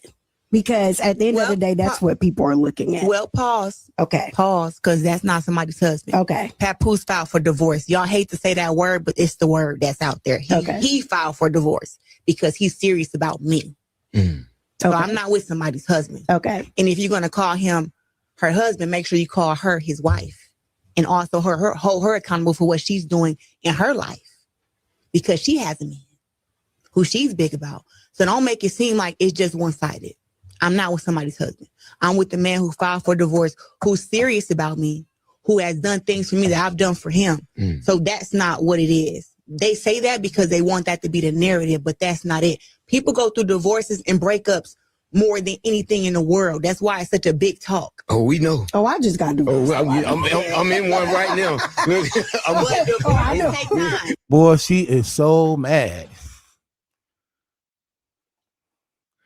Boy, she is so mad. Look at her face. Ooh, this girl is mad. They laughing. She don't find nothing funny. Look at her. Look, they laughing. Look at her face. I'm with the man who filed for divorce, who's serious about me, who has done things for me that I've done for him. So that's not what it is. They say that because they want that to be the narrative, but that's not it. People go through divorces and breakups more than anything in the world. That's why it's such a big talk. Oh, we know. Oh, I just got divorced. I'm in one right now. She don't find nothing funny. Nothing funny. Rightfully so. Yeah, I see her. First of all, here's the thing that's crazy, right? Here's the thing that's crazy. When you seeing how she tried to explain it, she explaining it in so much frustration. The frustration is crazy that's in her raging, that she trying to hold it together, man. The frustration is just radiating through that microphone, man. And I know her temperature shot up like 50 degrees. Who has done things for me that I've done for him. So that's not what it is. They say that because they want that to be the narrative, but that's not it. Notice how she say, I do for him what he do for me, to try to make it seem like that's equivalent to justify her actually financially taking care of him. Like, no, it's equal. Remember, I see like, oh, I haven't paid a bill yet. Papoose take care of everything. My car note, my mortgage. Right. See, that's shame. But notice, she only shamed in public. Behind the scenes, she don't care. This is what she wanted. This is what she wanted. She wanted to be having sex with Remy's husband. She wanted her name tied into their brand. She got what she believed she wanted. And she don't care, because where she was, she believed before this happened, she was willing to risk all of that to get to that point that where we at now, without her actually considering that it actually put you at a standstill. And basically, from this point on, it's starting to take away from you every day. Every day. Literally. Like, girl, stop it. She's terrible on this situation. Okay, hold on. Let's listen to some more. People go through divorces and breakups more than anything in the world. That's why it's such a big talk. Oh, we know. Oh, I just got divorced. I'm in one right now. No, it's a big talk because it's celebrities, and you keep on going online doing things stupid and ignorant. They always feeding us. Notice this story don't go nowhere because everybody feeding it. Everybody feeding it. This is a content creator's gold mine, especially if you know what you're talking about. Great thing about it, it's obvious. You don't even have to know what you're talking about. As long as you can actually basically know how to actually do commentary to some degree, and you can paint a narrative. Well, I see many people paint narrative that's not true, but you can paint a narrative and you can actually go with it because it's an audience for it. It's an audience for it, except for her. It ain't an audience for her. That's another thing she don't see. She don't see how like she'll say something like negativity sell. all promotion is good. I mean, all promotion is good promotion, whether good or bad. That's not the case for her. She don't see how that don't work for her, which actually shows just how disliked she really is. Like that really shows how disliked she really, really is. That all promotion don't work for her. It actually hurts her. She don't see that part. It don't work for you. And it don't work for Papoose neither. Okay, now,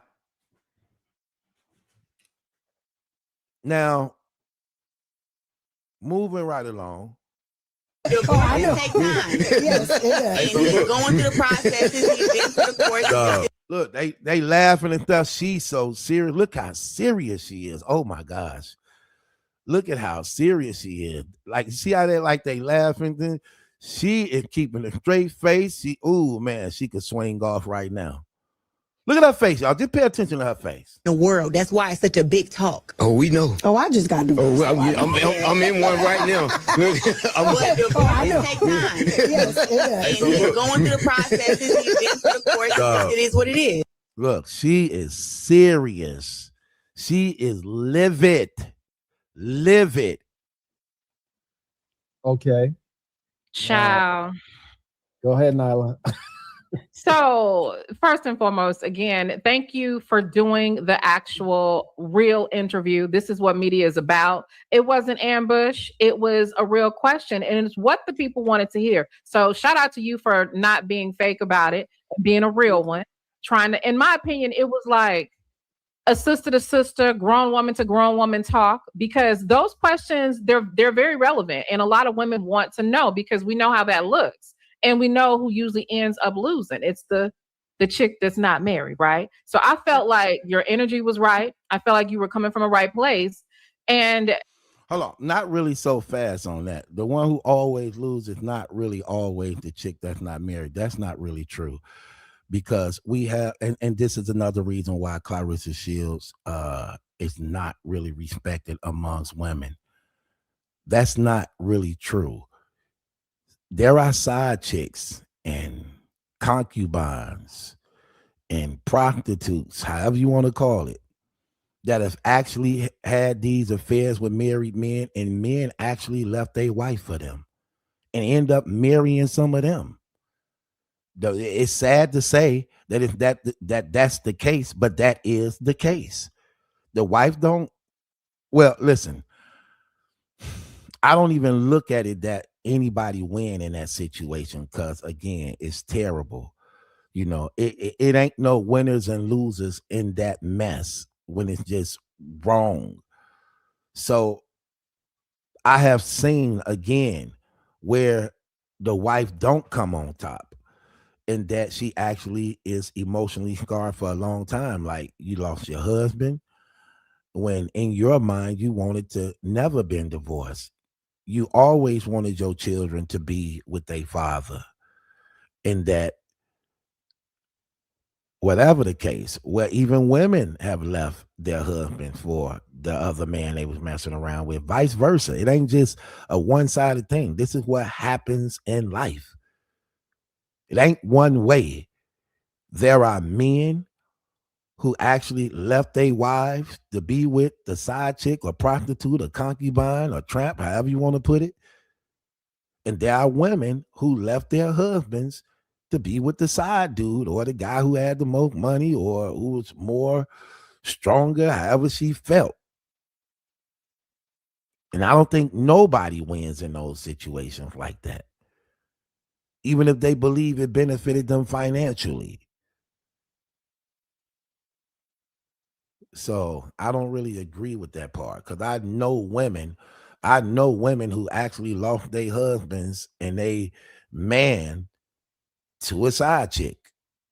And again, this is one of the reasons why Claressa Shields is looked at as being an evil person and being blackballed amongst women. first of all, we know she lied. The receipts are out there. We know that she knows that she was a side chick. We know that he didn't even file for divorce until 18 hours after Remy fronted him off and said, literally, I have sent the paperwork to the lawyer. You've been ignoring it. You've not retained, you've not retained any counsel.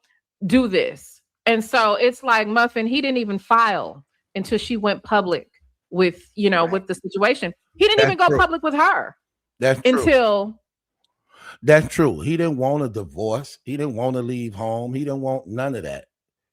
He still kept his stuff there. Even when she was on like, look, come get your stuff. Look, y'all, ain't I'm a good wife? Look, I got all his stuff bagged up and I do it so neatly. I folded it all up. In fact, that's where that song come from. A lot of people don't know. That song came from, come pick up your clothes. I have them folded. Meet me at the door. That's where that song come from. That came from that. They definitely been watching that. This been going on for 4 years. That song literally was inspired by this event. Literally. You can't tell me it wasn't. Yeah, his whole thing was about that. His whole thing was about that. She talking about what? That part is definitely true. He loved his wife. And that's another thing I'm be getting to. Sometimes that be getting me. When people be trying to make it seem as though like they be saying just crazy stuff like, oh, Remy don't want him. Remy don't want that. She was married to that man for 20 years. You're not finna get me to believe there's no feelings there. There's no love there. Like, come on. No.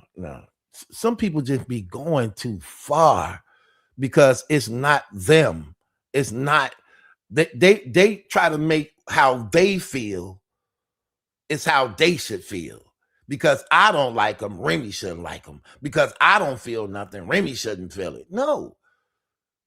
That man literally is so tied into that woman, just like she's so tied into him. They smell like each other sexually, literally. That's what happens when you've been with a person, you smell like them. Literally. So,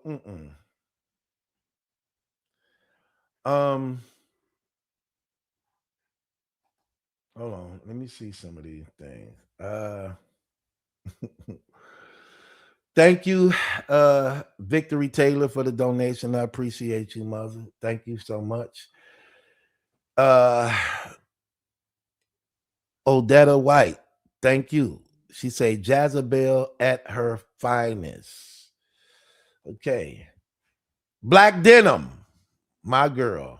Nah, Black Diamond. The most ignorant clapback ever. Yeah, that was terrible. It definitely got hot in there. Definitely did. Coffee grind gossip. Okay.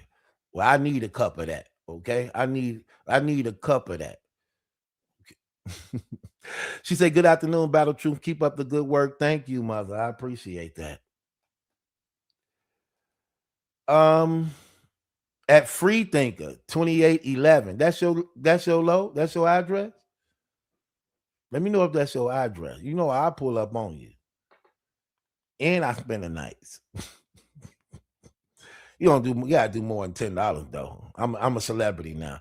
At one time, I might have would have accepted that, but I'm popular. I'm a celebrity now, so costs a little bit. Battle Truth is the real MVP of truth. Thank you, sis. Keep doing God's work because it's God's plan. Thank you so much. I appreciate you for that. Felicia Shakespeare. Okay. Sound like you write poetry. We love truth here, don't we? Don't we? Y'all donating today. Okay. I think I need to go live more often. I might take something off. Depends on how good. I might take something off, depending on that. Let me stop. Okay.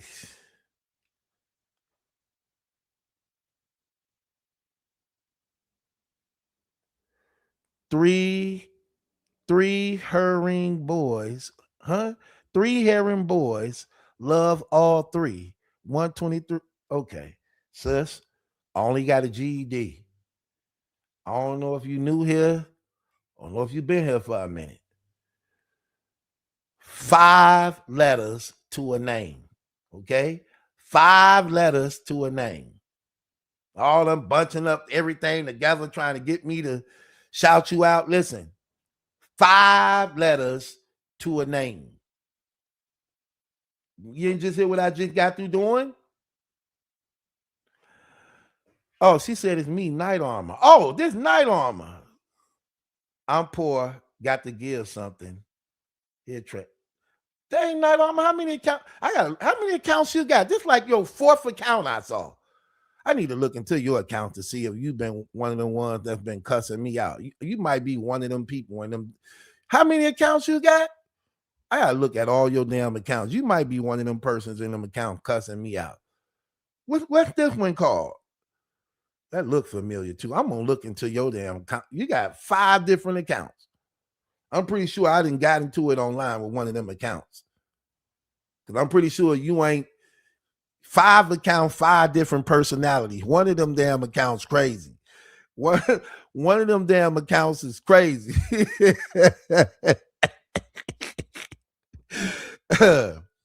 Anyway, the real shopaholic. Okay. That might could be bad in a relationship. You're a shopaholic. That's only bad for me if you're unemployed. But if you're not unemployed, this might not be bad. Hell, I might could get something up out of it. So when you say you're a shopaholic, what do that really mean? Do that mean you a shopaholic and you're unemployed, or you got a job and therefore you're a shopaholic? I hope it's the second one, because I need a few things. I don't care. Listen, y'all, man, I ask a woman for something quick because y'all like giving. Hell, if you're going to give your body, why not your money? Hell, why not your money?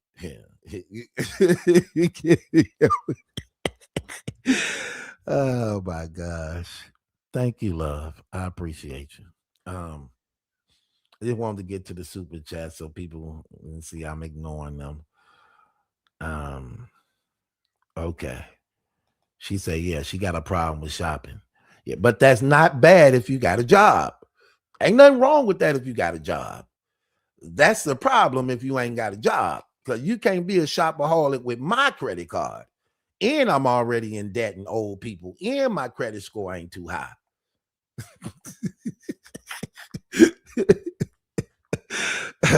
You ain't finna run my damn credit score to the ground. Then I do a damn credit check and it reads, you're going to need another one. That's what my credit score gonna say. You're gonna need another one. She said, I'm a UPS worker. I love overtime. See, well, that's another thing I'm not putting up with. I'm not putting up with no overtime. I'm gonna need you here. After you do your 8 hours, I'm gonna need you here fixing something and showering up, because I'm gonna need to do something. See, you can't work no damn overtime in a relationship. Like, you ain't got responsibilities here. Don't be faithful to the white man like that. Be faithful to your black man. You want to be faithful to the white man and give him 8 hours and some more time, but they want to come give me an attitude. Nah, we not gonna play that.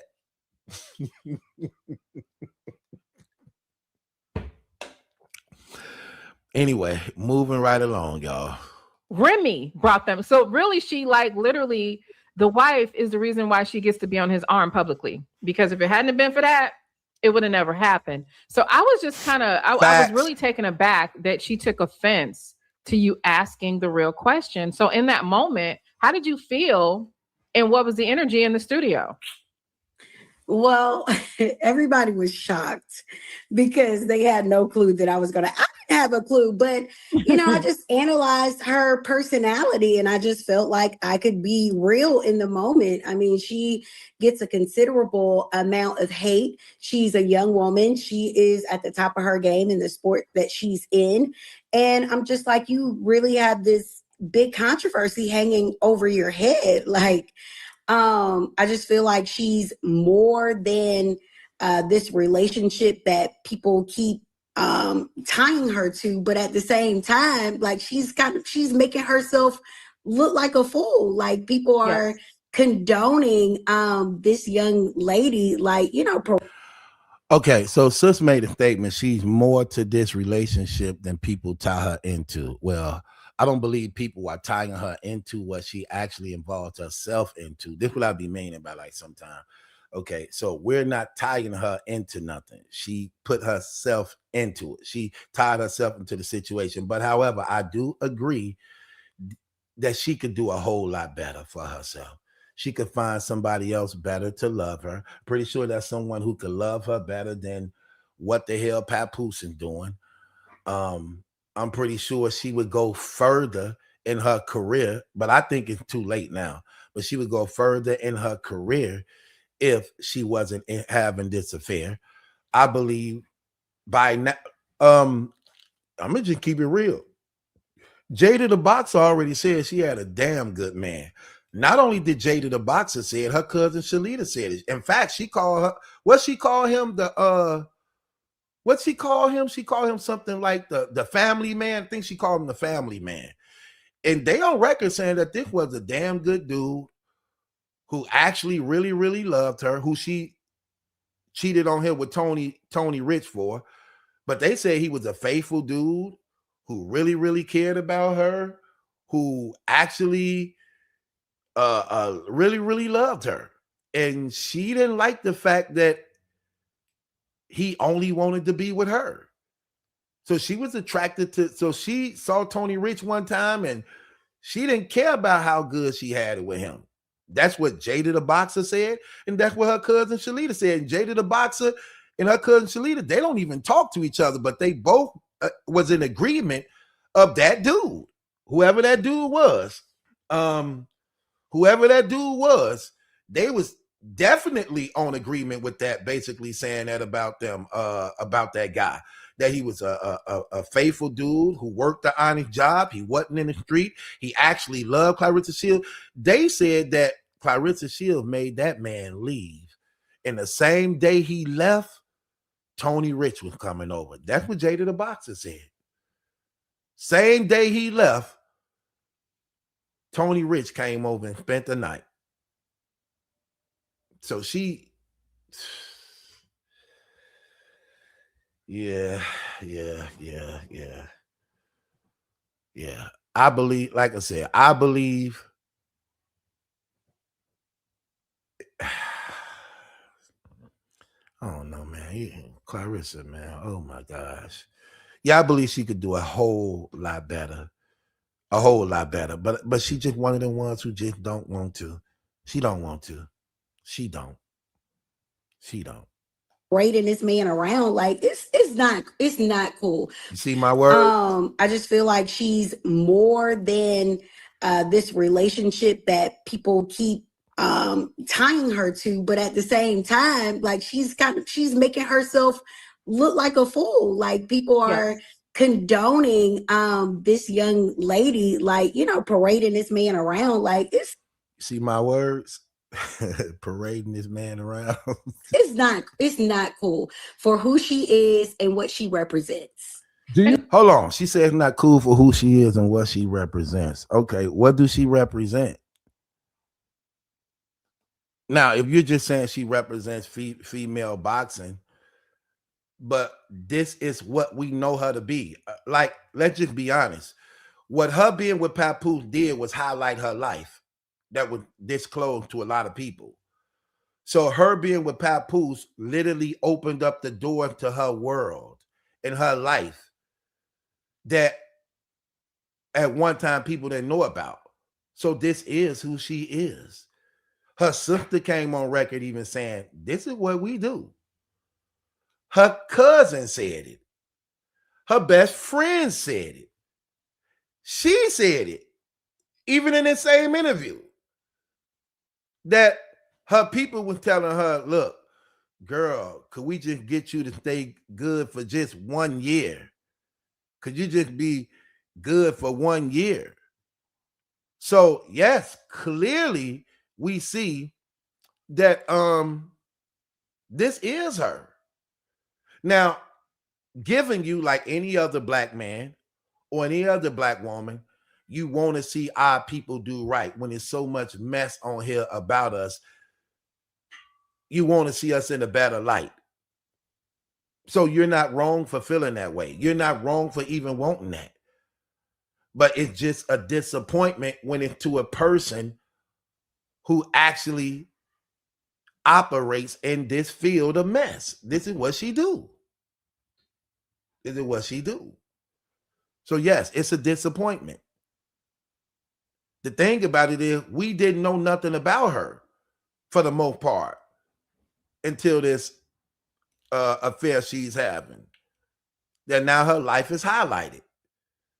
We didn't sing Brianna, we didn't sing Shalita, we didn't sing Nigeria, we didn't sing Jada the Boxer, we didn't sing. See, it's opening up. Like, damn, really? What's all this? Yeah, so it's opening up. Like, it's like, damn, she messy as hell.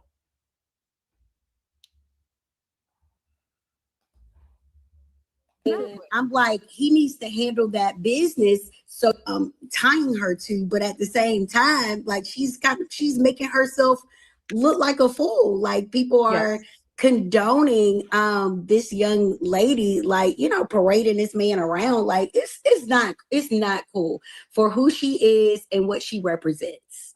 And I'm like, he needs to handle that business so you guys can step forward in the next chapter of your life, because you have to end one chapter to begin a new one. I'm in agreement with that. That's true. That's true. Why would you start a relationship with a guy who actually in a 20-year marriage? Like, why would you want to why would you want to have that? Like, he can't commit himself to you, neither can she commit herself to somebody else. Listen, this is the wrong couple to be dealing with anyway, because you don't get one without the other, no matter how you look at this. So I don't see how I don't see how easy the Black Captain frustrated that Papoose beat him up. I don't see how Claressa is frustrated that Papoose go and leave her and be with Remy Ma. You don't get one without the other. I'm sorry. You just don't get one without the other. There is no way. Everybody know Remy Ma and Papoose is popular for being husband and wife. There is no way, even if they separated or they split up, you're not going to get one without the other. If Remy broke up with Papoose and I start dating her, eventually I run into Papoose on a number of occasions. That's going to happen. Okay. If Papoose be with another woman, you're going to run into Remy on a number of occasions. You can't avoid that. Okay. They've been together for 20 years. That's a red flag out the gate to be involved with. If you got any common sense of wanting to do right or wanting to have something, that's a red flag out the gate. I can't honestly be sincere in myself believing Remy really want to be with me after knowing her history with Papoose for 20 years.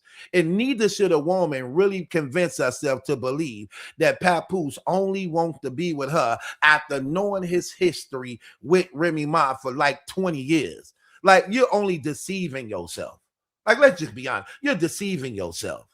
The only way I would ever believe there was some truth to that, as if not only did y'all legally divorce, but y'all for the least would have to be separated from each other from any type of sexual involvement for at least over a year.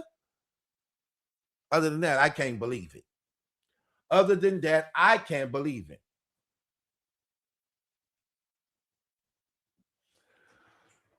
Man. Okay. So, what you think, Night Armor? I agree. Like, let me ask you this. So, if Papoose broke up with Remy Ma and then he was interested in you, let's just be honest. Let's just be honest. And he was interested in you. Would you take it serious? No. Would you? Let's say let's say you did take it serious. Would you believe that he would only just be talking to you and not go back to his wife at all? No. Exactly. Ain't that the same thing Nigeria told her? Like, hey, look, yeah, I get he here sometimes and think, but you think he ain't messing around with his wife? When he's sitting upstairs by himself. And we know what. Okay, let me ask you this, Night Armor. Let me see if I could get. Let me see if I could get over on you, or is you a woman who actually know the game? What do you believe he always upstairs doing? Trying to find Remy, trying to get in contact with Remy, sharing some sweet love, like what he was doing when he was in Africa. There you go. You know what's crazy? I was just thinking that before you even said it. So saying like you probably catch me up. You probably catch me up. You probably catch me up. So yeah. Facts. That's why he always upstairs on that damn phone, either FaceTiming secretly, because you know she heavy-footed. You can hear her coming up them damn steps. You know she coming. She can't sneak nowhere. She heavy-footed. She got the foot of a damn football kicker. So she definitely, you definitely gonna hear her coming up them damn steps, stomping through that damn house. Okay, so he could be able to cut the FaceTime off and everything before she even reached the top of the steps. So we get that. I know he up there on that phone texting, FaceTiming. You get what I mean? She talking about Papa upstairs, yeah, and they loud as hell. So he could always tell when they own something because the house stay loud. The whole house is loud. Police being called in 3 o'clock in the morning, and they ain't doing nothing but kicking it, just talking because of how loud it is. So he already know they own something when the house get quiet. Like, hold on, it's quiet. She might be sneaking. Hey, let me call you back. It got too damn quiet. This house ain't never quiet. No, he already know that if he there, that she done turned on the live because she gonna be happy to say that he upstairs. That too. He got more than one phone. I'm on her live with her, so I see what she at in the house. Exactly. Yeah, I wouldn't doubt he got a fake. I wouldn't doubt he got a fake profile and cussing out too. I wouldn't doubt he got a fake profile cussing out too. Like, and when she be going up there, she just want to show him for a second. So all he got to do is just put the phone down. Yeah, babe. Oh, I just was bringing you this dry rice and dry lettuce and dry chicken. Thank you. That's how you know he ain't really, that's how you know. Look, that's how you know he ain't really there like that much, because why is she always still overexcited, brand new when he there? Why is he always brand new for her? Like, if he there every day like that, it wouldn't be always brand new when he arrived, and she literally go live to say that he back. Mm-hmm. He here, y'all. Yeah, he just got in the other night. Like, oh my gosh. Like, girl, why do you do this? When did she say that? I thought because to me it seemed like she always tried to make it seem like he been there. Like, what is y'all talking about? He's been upstairs. She did that a couple times though. Yeah, she have done that too before though. She has said that too before. But she have also came on and said, yeah, he just got in. Remember when she was like, I forgot he had a key to my house? Oh, yeah. You know what I mean? Yeah, she have said that a few times. You know your little sister be tripping. But she said that after he done was, ain't that when he was already at the first store with Remy? No, that wasn't too long ago, actually. Which part? When she was like, I forgot he had a key to my house? Yeah, I forgot he had a key. That was just recently. Well, she probably, man, I ain't no telling how many times she done that. Point. I think I kind of think that what you were trying to get her to understand was that she has a big fight coming up, and she's going to have subsequent fights if she retains her championship title.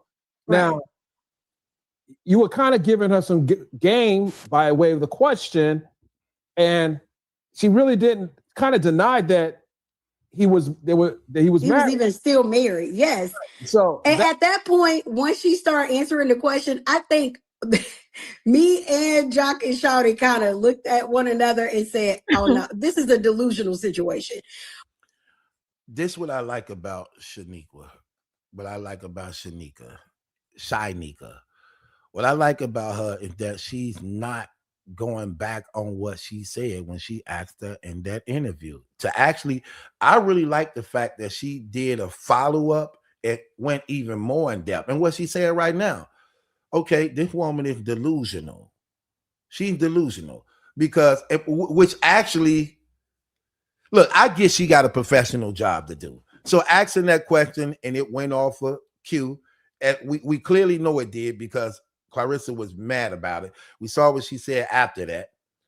And I get that you don't want the guest to feel uncomfortable because it could actually rub off on future guests too, who may got scandals and things going on that they may be afraid you may try to set them up too, type stuff. So I get that she probably may wanted to follow up after what Claressa said, but didn't, especially seeing it's not her show anyway for the most part.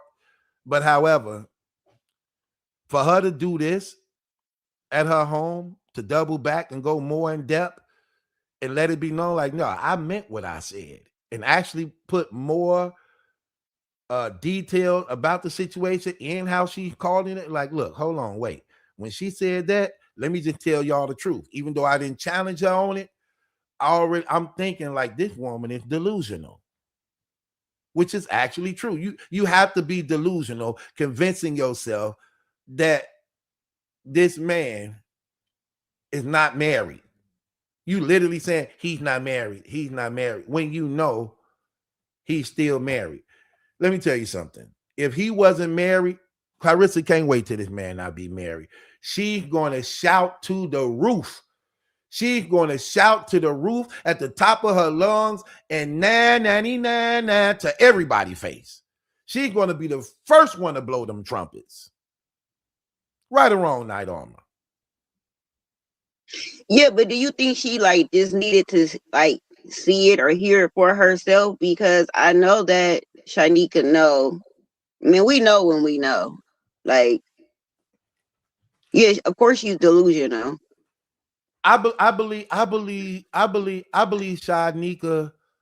I believe she know, but at the same time, there's a lot she don't know, because she actually admitted that too, like during this interview, that there is a lot of things she don't know, but there is some things she do know. Like for a lot of people, like again, a lot of people just came in on this story as a result of the Geechee Gotti battle rap battle. Before that, a lot of people didn't have no idea what was going on, and it had been going on for 2 years before that. You get what I mean? So it's like, yeah, there's a lot they don't know. And for right now, people just on the surface. Like, you know, Wow. we've been over here for a long time. So, you know, we get down and dirty. So we got the whole history.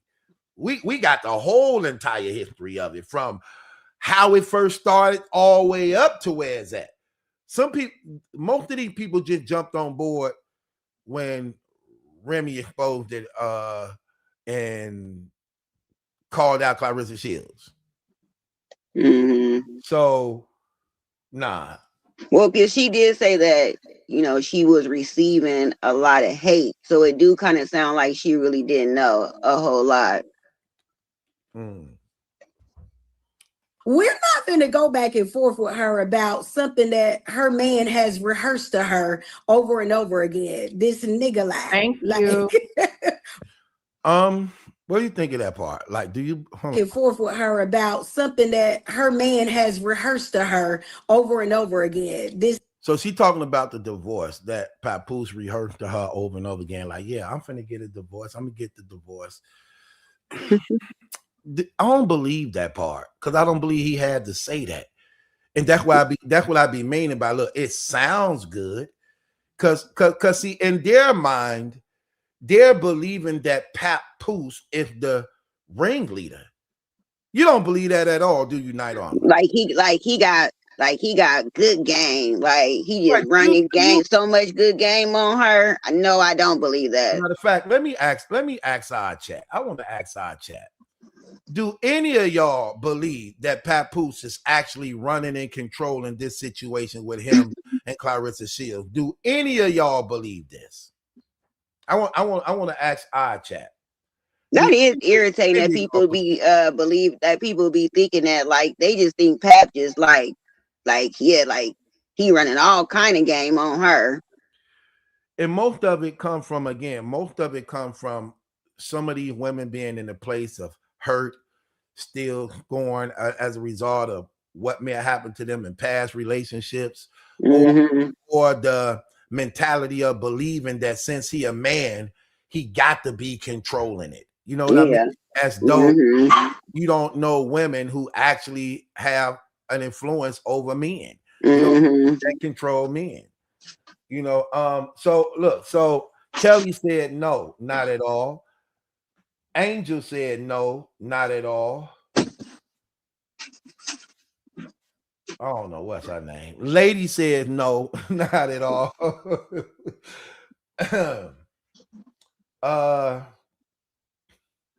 She actually called him punk poos. Chicago say no. Claressa Money running the game. Right. Free Thinker says no.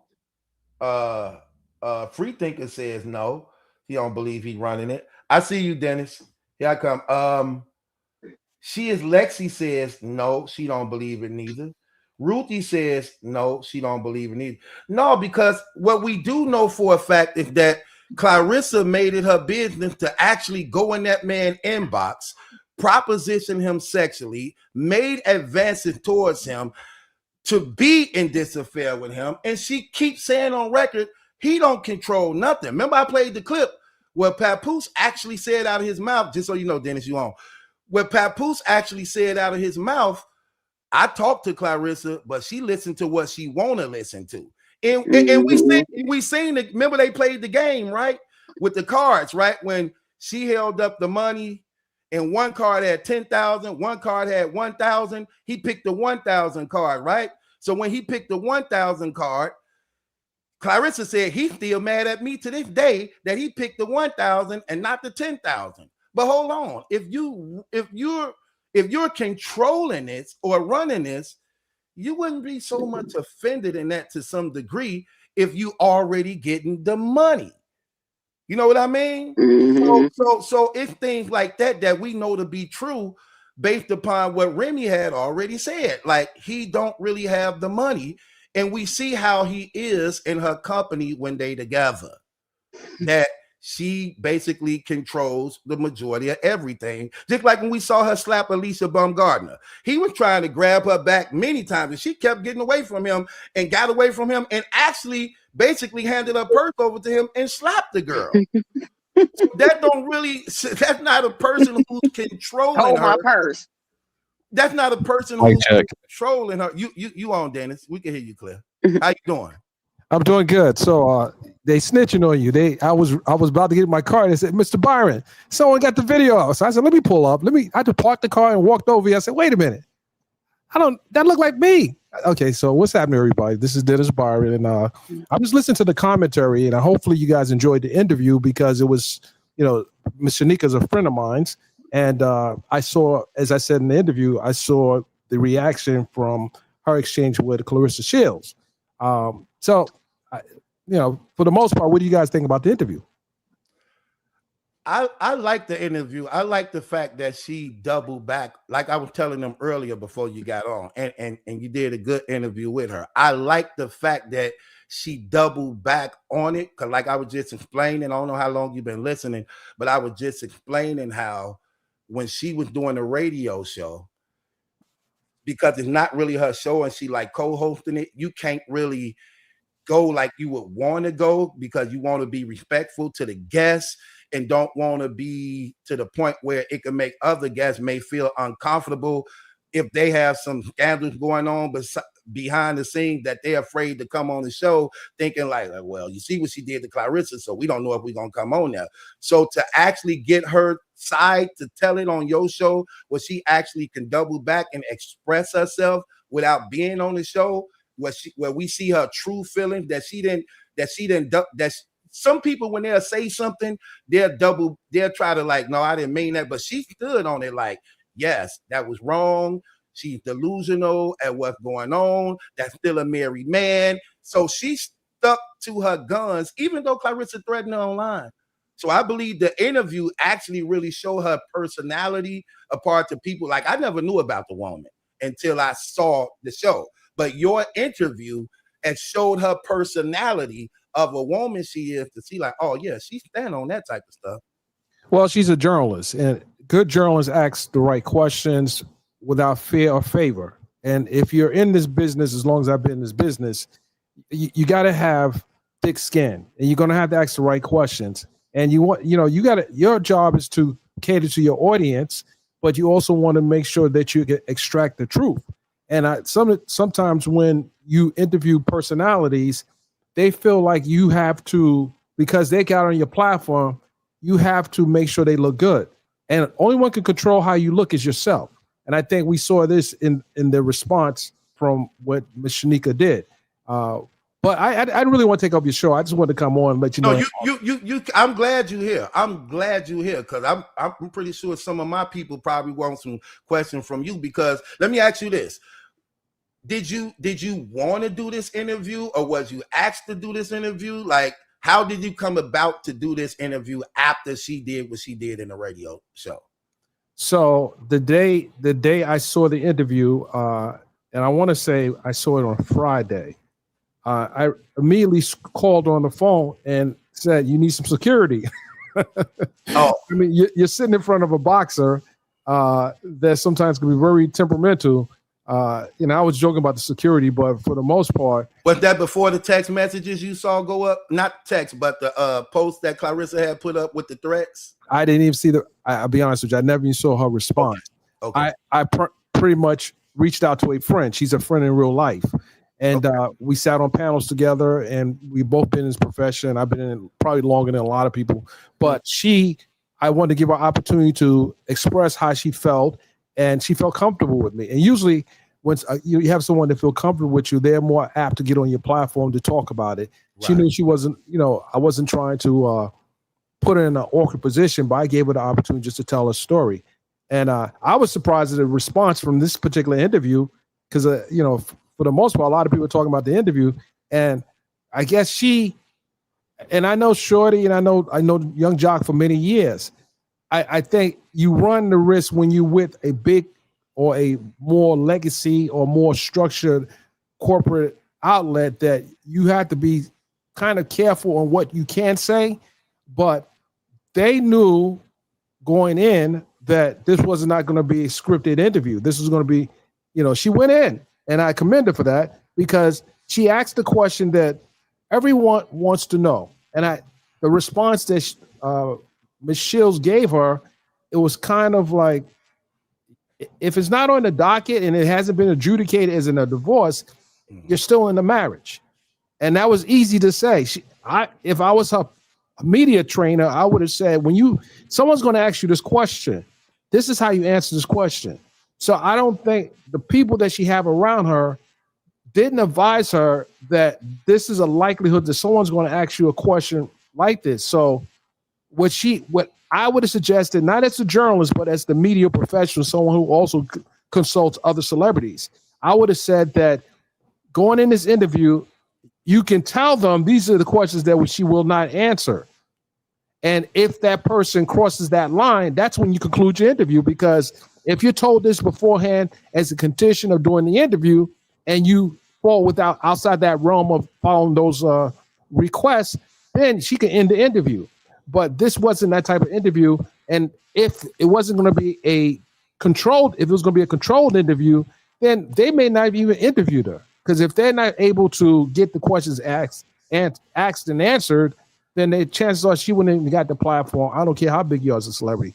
And I'll say this, This is why you'll never see me glazing. I used the term glazing. My kids would say, Dad, what are you talking about glazing? What is glazing? You'll never see me glazing a celebrity because I may have to do a story on you. I may have to do a reporting on you. I may have to sit in the courtroom where you're on the witness stand testifying. You know, you mentioned something, not to cut you off. You mentioned something about that when you said that she was like, he's not married, that you said something about you looked into it and you don't see nothing on the documents pertaining to any type of date by which they basically may have a court proceeding as far as like for their so-called divorce. You mentioned something about you didn't see nothing of that sort. What I essentially said was it's not on the docket. It hasn't been adjudicated as a divorce. If it had been adjudicated as a divorce, she could have pretty much said, yeah, they're officially divorced. But, you know, I cover court cases, and I don't know how much you know of my work, but I cover a lot of court cases, a lot of divorces. Some biggest, I guess, Usher was one of the biggest cases I covered. Where, so you cover celebrity divorces and stuff. I mean, if you know anything about my work, you know I'm the one to cover all the biggest divorce cases in Atlanta. Oh, that's where you at? That's where you located at? Yeah, I'm in New York right now, but I'm in Atlanta and New York. So, for example, there was a video of Usher on the stand crying. I shot that video. From the courtroom? Yeah, of course, on the courtroom.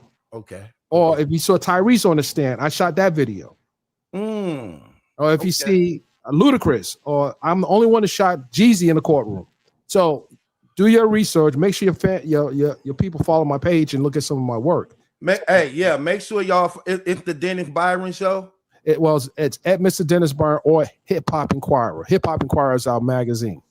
Hey, moderators, if y'all can, could y'all please put that in the comments too, so that it could be up there for everybody too, so that it could be looked into and just show him some support too on that. Because one other thing you mentioned too, Dennis, and you did a good job on it. You said something about rehearsed interviews.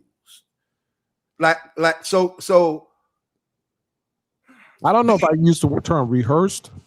What was the word you used? Basically talking about scripted. You use scripted.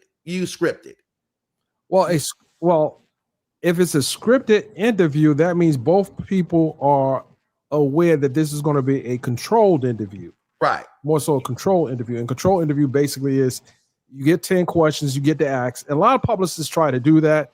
They'll say, well, you have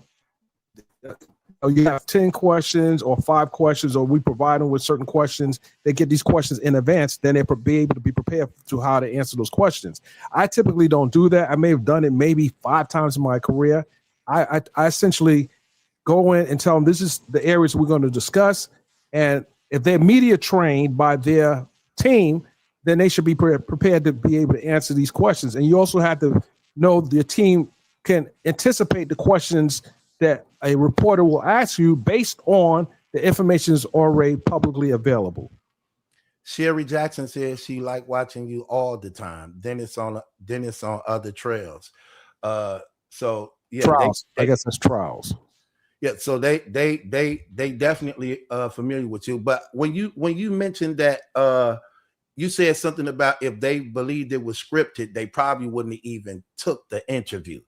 So, and you just mentioned, but if they believe that the publicists control the interview, then they probably wouldn't have did it. Most credible outlets wouldn't do that. You know, like if you sit in front of me and we agreed to doing a one-on-one, I mean, you got to respect what I do, and I'm going to respect what you do, and whatever question I ask you, as long as it's not being like stupid questions.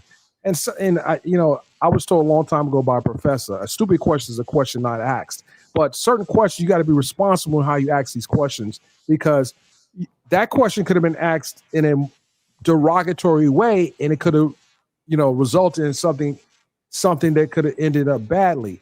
And we've seen from various interviews, like the Breakfast Club interview, Baby, and we saw his reaction. Right. He came in based on what he heard prior to that, so he came in ready. He was on it. He was on 100. Right. So. Did you personally feel that the way she asked the question, did you feel it was in a respectable manner, or did you feel it was maybe disrespectful? Did you personally, when you heard the question, did you think she was professional?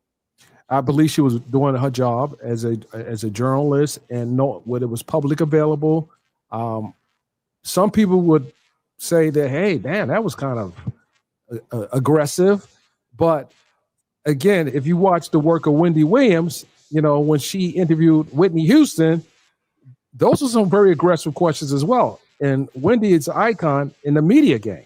Right. So something that you may not do doesn't make it wrong, but she has a lane and she has a style of way she's this is not the first time she's asked hard questions.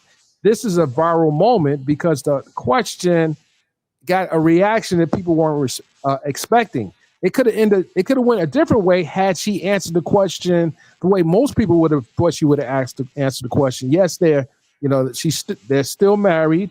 However, the two are separated, and they both have decided to live their lives. It's different ways you could have responded to a question like that. So, Dennis, you have history in actually covering a lot of celebrity divorces, correct? Like you just said? Correct. Was this one of the ones that you covered, or because it's not really a divorce what we know of going through, you ain't covered it? Like, what's going on here? Well, if you ask me, have I been following the docket with filings? I have. It's not a trial. This case may just be settled out of court. They may have an amicable resolution to this. If it's uncontested, this can end soon, but it doesn't seem like that's happening right now. It's almost 2 years, sort of like common when going through something like this, because it's almost been like 2 years now that they so-called filed. Well, you don't have if you have the dockets in front of you, you know the exact date. But I don't have the court dockets in front of me now, obviously. But you'll know the exact day of filing. These things can move quick depending on what jurisdiction and who's delaying the process. So each side could delay the process. So again, you just got to follow the docket. When the divorce is final, it may not even get final. They may change their mind. You don't know what. People have rescinded divorces filings as well. Do from what you see going on right now, in your opinion, do you believe there may be going through with the divorce so far? I can't even answer that question. I'm not in their lives. I just go by the court documents. I can't say one way or the other. But have you been following the story though? It's not really a story as far as the divorce is concerned, in that unless there has been a update in the court filing, then the public will know that. But we don't have any information to support that. As far as the controversies that she's receiving because of people's perception on how this is going, because there are people that, many people that are not as famous as her. There are many people that are separated that have moved on. If you know anything about even people in our community, people will be 25 years married to someone in another relationship. Right. They haven't filed it. Well, I'm not going to pay for it. I'm not going to pay for it. I'm not going to pay for it. Right. Meanwhile, I can be honest and say I was in a relationship where the person was married and they didn't, they were separated for probably 5 years. But still married. Yeah, well, they ultimately got divorced, but right. But the notion that, well, he's supposed to pay for it. No, she's supposed to pay for it. Right. They separate. That's exactly what you're saying. Love doesn't stop because you're separated. People move on. Right. So in this case, this been going on for the past 4 years. 2 with Claressa, 4 years going all the way back to Easy the Block Captain. Are you aware of that history that led this all the way up to where it's at now? Well, I've seen some of the stories online. I saw the infamous video where he was rapping, and I saw the video where Papoose purported to have hit him. Right. But again, did we actually see him hit him? We didn't see it. We heard the rumors of it. Did we actually see him hit him? Well, Easy admitted to it. There's an audio tape of Easy actually admitting that Papoose hit him, but not to the nature of Papoose. Like Papoose went more in depth. Papoose said he knocked out his tooth, stomped him out. Easy said he didn't knock out his tooth and stomp him out. He just hit him 2 times. Okay. So two piece in a biscuit. Right. So he's on record actually admitting. So they admitted now, that it actually did go down. But so let me ask you this, Dennis. Right. So you say you're a friend of Shyneka, and one thing I believe this interview showed, because a lot of people didn't know her prior to this question being answered, that actually sticks out in the video where you see her personality. And what I was saying earlier, where what I like is that she held to what she asked. And not only that, she went even more in depth in the interview, by which you get to see her personality and see her woman side, by which when you addressing the situation as a Black woman, because this is why Claressa getting a lot of shade, Dennis, from Black women. First of all, she's supposed to be the face of female boxing. She's a female champion. And yet, knowing the history of how she ended up being with Papoose, because I don't know if you're aware of this, her and Remy had been friends for the past 2 years before her and Papoose started messing around. In the beginning, people didn't know that, because if you know the story, when it first happened, her and Papoose was being celebrated because of what Remy had done. So they was believing that Papoose held her down all these years while she was in jail. He took care of her and her family and her son. So when it was exposed that Remy was messing with Easy the Block Captain, women didn't like that, because they was like, how could she do this to somebody like Pap? He was a good man, all on the love and hip hop, how he holding her down and giving people advice. But what they didn't know was what's going on behind the scenes, that Claressa had been friending Remy for 2 years, leading all the way up to that point. What is your question? So my question was, when she made the statement she made about asking her about the marriage thing, and why Claressa Shields is getting a lot of heat from women as a result of her getting this backlash from women as a person, like, I'm asking, like, do you really cover this? To know like some of this history? Okay, so I guess to answer your question, I was focusing on the viral moment that resulted from the interview. As far as me following Claressa's personal life, not so much. I'm not really interested in it because I have my own life, but because Shyneka is a friend of mine, I wanted to give her a platform to discuss it, where she can feel free to talk about it. If that makes sense.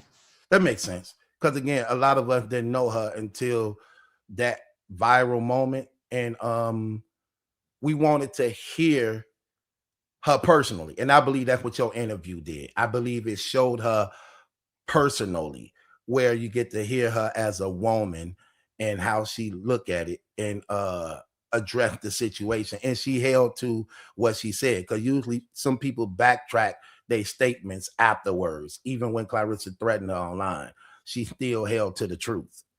So I believe that actually showed her personality. And that's one of the things that I was wanting my audience to see, her personality as a woman who held to her guns and literally stuck to what she said, by which she didn't waver, which actually that's why I was like, I like her.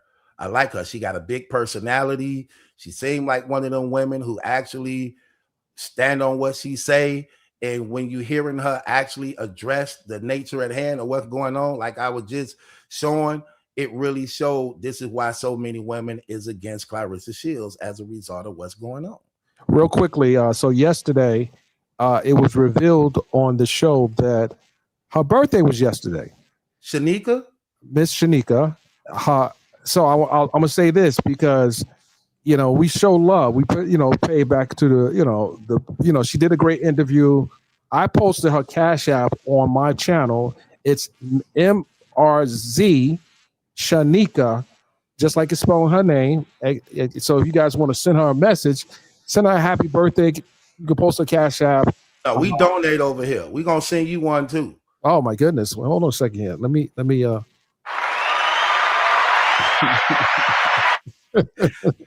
moderator, could y'all please get that information from him? Dennis, could you say that again? Give us yours and Shyneka's so that we can show y'all love, because we do that over here. We like a close community over here. We tend to be more family orientated. It's like a real community built around this actually story that's been going on for 4 years. It's like a whole entire community built on this with like over 50 something bloggers that's been covering this for the past 4 years. Okay. So someone just told me about you guys. Ladies first. So I'm going to put her. I'm gonna spell it out so one of your moderators can type it. It is $MRZ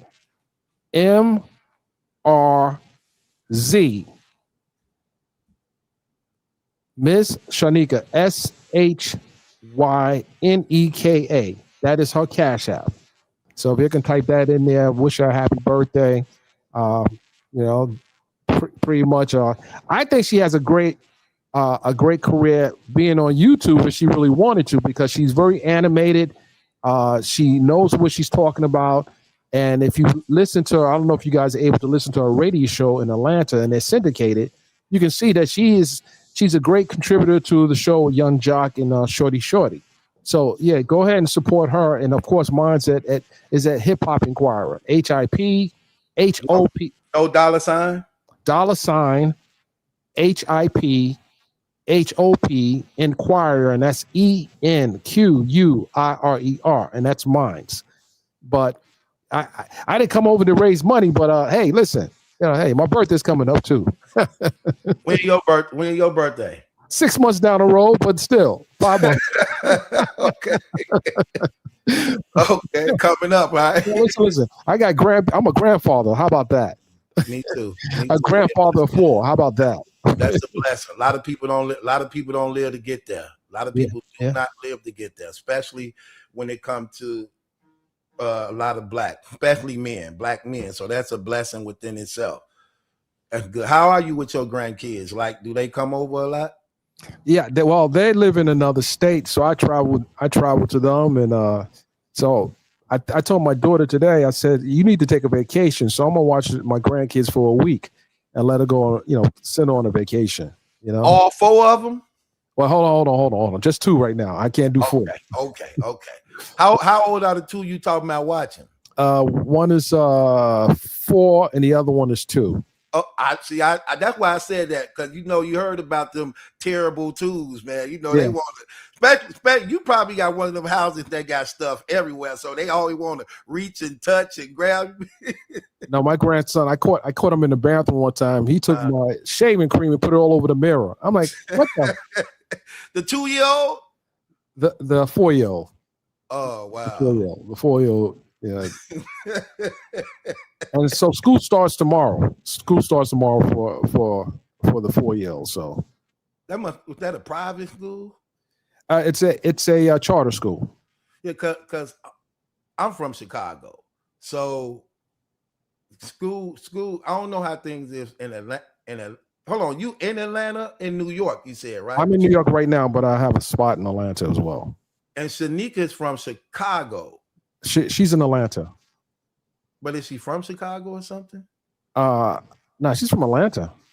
But they show air in Chicago. It is in Chicago. Okay. That's what I meant. Okay, so she in Atlanta. Okay, all right. Yeah, and she don't even have a YouTube channel, huh? No, she doesn't. Wow, she definitely got the personality for it. You know how like some people, Dennis, they have a face for the internet, a voice for the internet, a personality for the internet. She have that. She have all those accolades for that. And plus she seemed to be smart. And she has extensive radio training, because she was at 107.9 for a minute, which is one of the most popular hip hop stations in Atlanta. And then she's on the other one, 90. I don't know the call letters, but she also has that one. So she has a lot of experience on the radio. So this will just be a walk in the park. She just said, no, this is like, actually, she's on camera. she's on camera. You can see how she does on camera. And I tell her, listen, there's enough room for everybody. It is. It really is. I've been on the internet for 8 years, man, now. And the crazy thing about it is I have seen people jealous of each other, mad because somebody's watching this and that, try to take your channel down, flag, argue, like crazy stuff. Like, bro, it's enough for everybody. It really is. But you do want to give reverence and respect for others. If you're using their clips or a clip of their thing, you want to shout them out. You want to acknowledge them. You want to send them a cash app just to show that you do that. And I do that. I do that all the time. You know what I mean? Because I understand it's a business also. I understand that just like you may get finances off things, you have to also show love to other people. But you know how tacky this internet and how messy this thing can get. And that's the thing. You as a content creator, it's easy to fall into, going to the battles with content creators. Don't do that. I'm going to tell you something. That's going to hurt your brand. Right. And I was guilty of that because I didn't understand that part of the YouTube community, but you just guys focus on doing good work, good work. Don't attack other content creators. If they come for you, ignore them, because then, they'll just look like a fool, because if you're arguing with a fool, then that makes you a fool. So just, focus on your content and, just continue doing good work, try to book some good quality guests. Do things outside of the box, because a lot of times, I've learned this, just with the work I do. A lot of my stories get regurgitated on blog platforms and everything, but sometimes it's good to reach out to the source in order for you to get more context to whatever it is. Like you and I talking right now. Yes, sir. A lot of times that doesn't happen. Sometimes I have to literally send out cease and desist for people who have stolen photos or something, because you got to understand what fair use is versus providing commentary over. Like what you was doing, you were doing a reaction to the interview. I'm good with that. I'm good with that. And then you tell people, hey, we got it from this platform. Go ahead and support the platform, or go ahead and look at the content. That's paying it forward. You don't want to be in a situation where if you don't have access to different people, like I have access to pretty much everybody. I've interviewed Beyonce early in her career, Jay-Z, Cardi B. Those who follow me know the work I do. So when I'm in this arena, and I say the YouTube arena, I approach it a little differently, because I see everyone doesn't play fair or play by the rules. And when I say the rules, is the rules that professional journalists work under with integrity. Everyone doesn't do that. I see it now in the story I'm covering right now. People do a lot of stuff just for the clicks. They need to figure a way how they can draw audiences to them. But if you do it with integrity, your audience is going to last longer. They're going to come back to you. They're going to say, hey, this is a trusted source. I don't have to doubt whether or not this person has manufactured something or used AI to tell the story. I can tell unequivocally that this person is serious about what he or she does. If that makes sense for you. That make a lot of sense. You made the statement of how in doing this, or when you first started, bumping heads with other content creators. So in the field you do for the most part, you interview a lot of celebrities and you do celebrity work. You will actually be getting into, like, not saying you getting into it, but other content creators will come at you just because you interviewing other celebrities and stuff. No. Well, no. Whatever the motivation is, sometimes it's envy, jealousy, whatever the case is. But when I'm working in my field, I don't deal with none of that. That's just it's life after YouTube, and I'm in the real world. I'm in courtrooms. I'm actually in the street. Right. You can see I'm actually at these. For example, this month has been, last month it was really busy. I was in Los Angeles covering the red carpet, producing managing the red carpet for a BET release. And then I'm in New Orleans for Essence Festival. I'm back in Atlanta covering an event. I'm in New York now. So I've been traveling this whole month. So when I get the opportunity to get on YouTube, it's almost like, okay, now I can work on my channel. My channel could be bigger than some of the biggest platforms if this is what I did 100%. Right. YouTube 100%. But I'm actually going to fish to bring the fish back to the community. Right. If that makes sense. That make a lot of sense. While at the same time networking and building a rapport with people who respect you and know that that's like you were talking about having integrity. When you're doing it the right way, you gain that respect from people that when you pop up or call, they accept it because they know you about business and your reputation precedes itself. And that's what I always talk about on my channel when it comes to covering things, just being honest with the content and being fair to all sides when you calling it down the line. And the other thing I want to touch on what you said, if you're doing celebrity news, you have to be able to have sources where you can reach out to for a comment. Before there was the YouTube, I came from traditional media where I've written articles. I've written 8-page articles. I was with the Source magazine. My work is published in Vibe. I'm Washington Post, the New York Times. But you have to be able to establish sources that you don't reveal, that they respect you.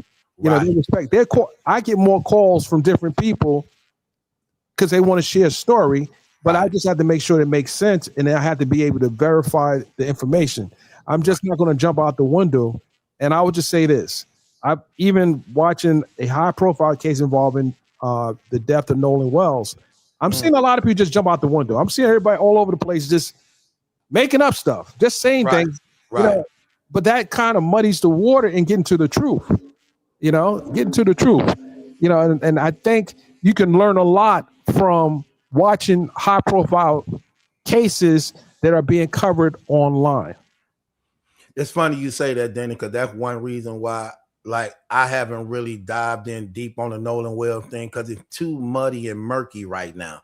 It's so much coming out. It's like it's hard for me to take the direction of what's going on when more and more steady coming out. And you notice everything is like, oh, we said that. Oh, now it's this. Now it's that. Now, do anybody know what's going on? Because everything is switching up.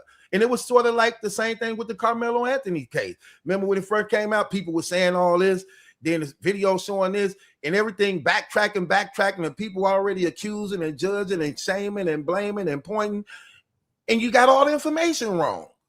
And I think part of that you can attribute to the history of this country and how blacks have been treated with law enforcement and how the racial tension in America right now is pretty high. It's pretty high. And, when you, for example, and I'm not going to go too long-winded with this, but when President Barack Obama was in office, you saw the height of racial tension. And I'm in New York right now, we have a mayor that is from Africa. He's catching slack, and he's actually doing work that his predecessors never did. And people are, because he doesn't look like the person that they feel that he should look like visually, he's being attacked. But he's actually doing the work. And as a journalist, it's my job to report the things, his pluses and his minuses, and not just focus on the great things he does, but if there's something that he is missing, my job is to report that as well. But I think that, we have a problem in this country, and we just we don't trust some members of law enforcement just based on the history. That's true. That's definitely true. The racial tension is high. The racial tension is very high. And the danger thing about racial tension being high is when you're dealing with ignorant people who don't know how to control their emotions. That's one of the worst things when you have racial tension. And you see it all the time, Dennis. I'm pretty sure you see it online all the time. Perfect example. When the Carmelo Anthony situation happened, after the verdict came in, they were showing people on TikTok, black people riding around, see a white person. Was you one of the jurors slapping them and beating them up? Like, what? I didn't even see that. That's they even had a TikTok dance of the boy getting stabbed in the heart, and they made a dance out of it, and it just see. I'm not terrible. I'm not on TikTok like that. I have a TikTok account. You can follow me under my name. I'm starting to release more content on TikTok, as well as releasing unreleased images of some of my work in the past.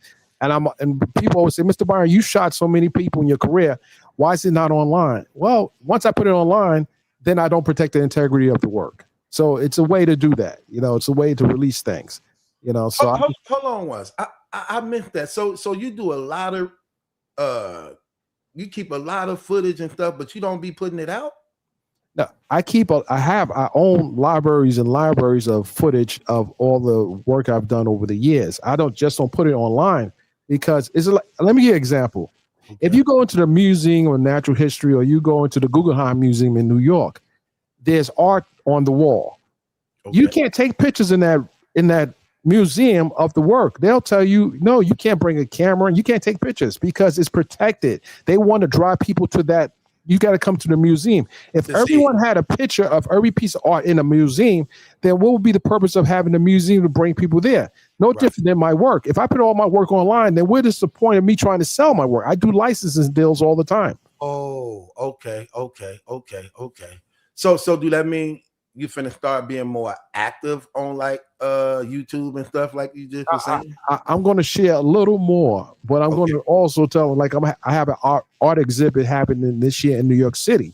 So I'll share some, I may share a picture of something you maybe never seen before, but you're going to come to the show so you can see all the work. Right. You can buy my book behind the lens. So you write books too? 35 years in hip hop. 35 years of hip hop. That's one of your books. Yes, sir. Oh, so you actually be in hip hop too? If you know about that's what you got to research me. I don't know. I'm gonna look at it. I'm gonna look into it now because the first time I saw you was yesterday. First time I saw you yesterday saying this. I didn't know that because when I'm seeing the back, your background say news. No, but I have an extensive background in media. Okay. I'm actually. My work is actually in a lot of publications. So do you specialize in like hip hop celebrity or? I guess I specialize in journalism because there's photojournalism and then there's actual journalism where you write articles. I'll tell you how I started out my career back in the 80s. Right. I was at a New Edition concert. One of my clients was a member of a rap group called UTFO. I remember them. Untouchable Force organization with Dr. Ice, Kango Kid, Educated Rapper, and Mixmaster Ice. I was on tour with them. I was the guy that was in the audience taking pictures of the artist with a Polaroid. Okay. And I was able to sell one of those photos. So, once you sell your work, now you're a professional. And then I sold my work to the Amsterdam News, which is a publication in New York City. The first, like the oldest running, still in print publication in New York. Then I started selling my work to the Source magazine, and then I started writing articles. So I have in the Hip Hop Weekly. I don't know if you guys are familiar with Hip Hop Weekly. Hip Hop Weekly. So I have cover stories in Hip Hop Weekly. Okay. So it's extensive work. So it's not just online. So that's why I say I jumped on your platform, but you really didn't have the time to do the research. So I'm not, I feel, no kind of way. I'm really finna look into it now, especially since you even came up and sharing your background and the things you do. I think that's definitely, it's actually a blessing for me. You know what I mean? It's Sunday. I want to pay it forward. I didn't have to click on the link. I said, let me pop out. I got the camera set up, so why not pull up a little bit? Soon I saw you, I say, oh, that's him. I say that's him.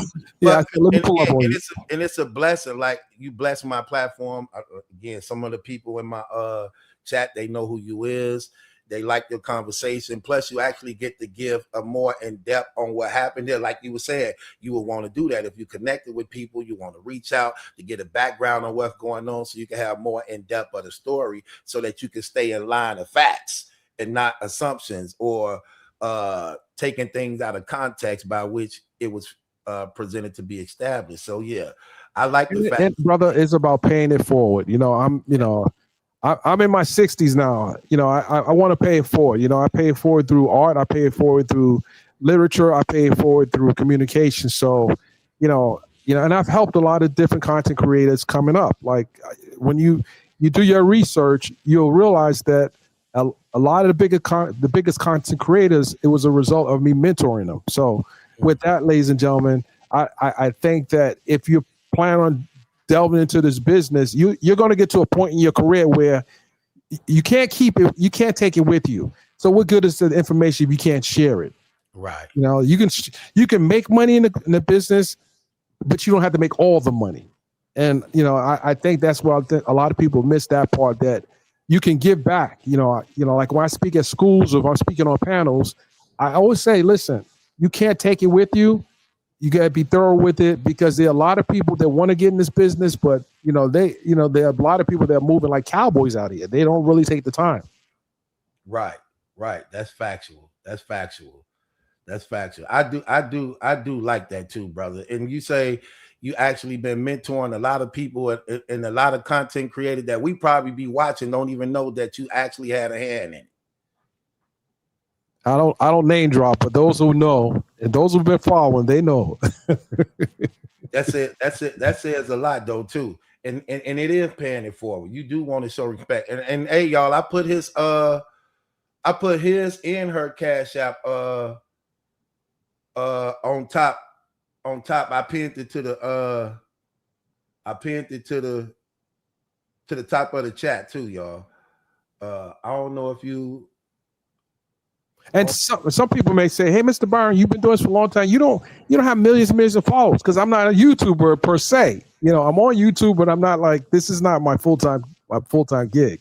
So when I come on, you know, I can't travel around the country and still be on YouTube all day. That's just not that. You know, that I don't have that many hours in the day, and I'm over 60, still out working a lot of the younger people. How about that? Good. You know, so not to make it, make any like aspirations against younger people, but it's, I'm still out here. This is what I enjoy doing, and I'll probably be doing it too until I die. How about that? It's a feel for it too, especially when you're doing the things you're doing. Do you like where the internet is going so far? Like, because you see it change dramatically with all the AI that's going on now. It's hard to see what's real and not, and how the rules are changing a lot too, a whole lot. That's a good question. Do I like where the internet is going right now, or where the way content creators are going? I think if we hone in on the question, it would probably be, do I like what I see as it relates to how people are covering stories? Can I say that? Yeah, you can say that. I would say that there needs to be more responsibility in covering these stories, because ultimately, if you have a following and you put things out as fact and it ends up not being fact, then you've hurt people, you've damaged people's name and their reputation. And I think that, because it's such, this is like the super highway of information, you don't have a way of filtering out the truth from the facts, because information moves so fast. I think that maybe there should be a governing body as it relates to reporting, and if you're reporting something as a member of the press, then you're held to a different standard. And I'll give you an example. In the Carmelo Anthony case, the judge in that case only allowed legacy media to get a credential in the case. Legacy media. Okay. Which tells me that and I didn't agree with it, because we have new media and we have legacy media. For example, Don Lemon was a part of CNN. Right. The minute he went independent, he was not considered legacy media, and that is bad, because Don Lemon contributed a lot to this game. He's a seasoned journalist, and he's someone that I respect. And why would the judge then decide that corporate media should only have a seat in the courtroom? So now we had to step up our game as content creators and people who are reporting the news, and have the best integrity in putting the news out there. And, like, if you don't have that type of integrity, then this thing we call new media may fall to the wayside. So you got to protect this. If it's your livelihood, you have to try to make sure you protect your livelihood, because as well as I do, when things go like against the grain, they're going to be trying to push new media out. Right. They're going to try to push new media out. We see it online. We see President Trump, for example, suing media outlets. That word's going around a lot too. It's a lot of people wanting to start suing content creators too. A lot. Well, you guys know one of the biggest stories I covered. It was was my story because I was the first one covering the story. Was the case involving Tasha K and Cardi B. Oh, you covered that. Yeah, that was I covered that. Was on all the blogs. I just got through talking about that yesterday, but go ahead. Yeah, so I was in federal court in Atlanta, and I covered that story. But it should be a wake up call to content creators that you would think that after someone got a judgment of $4 million or $3.9 million plus now it went up, but you would think that should have been a wake up call for people, what you shouldn't say and how you approach that. You can't say something that's fact without being able to vet that information. Right. And then when you get the notice that you're falsely reporting something and you don't take action to protect yourself, you create another problem. Then you go from, well, I didn't know, to becoming malice. Because when you're told something and, First Amendment only, people think I got the First Amendment right to say anything I want. But there is a responsibility in that First Amendment. People tend not to remember that you're not indemnified or protected when you say something that is malicious. Right. So that should be an example for content creators. But I think more people said, well, if this person got a huge platform because they were promoting something that was untrue, maybe we'll risk it. Because other people say, hey, listen, I could do this the way Tasha K do it, and I'm gonna get a big platform. Not so fast. Because we have publications like Gawker that went out of business once Hulk Hogan sued the publication for putting out something that was false. And then Alex Jones, for example, he too was sued. Over close to $1 billion. A crazy number. You can't come back from that. So how do you avoid it? Just doing honest and doing good. How you avoid is you reach out to, if it's for example, let me give you an example. I'm covering a major trial coming up, the Lil Durk trial. You gonna be allowed in the courtroom?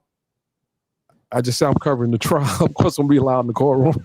Well, covering it don't mean that you're gonna be in the courtroom. But okay. If I cover a trial, that means I'm in the courtroom. Okay, so when you say you covering it, that means you're going to. Well, I get what you're saying. Because if you're covering it from YouTube or right, media, no, I'm coming in.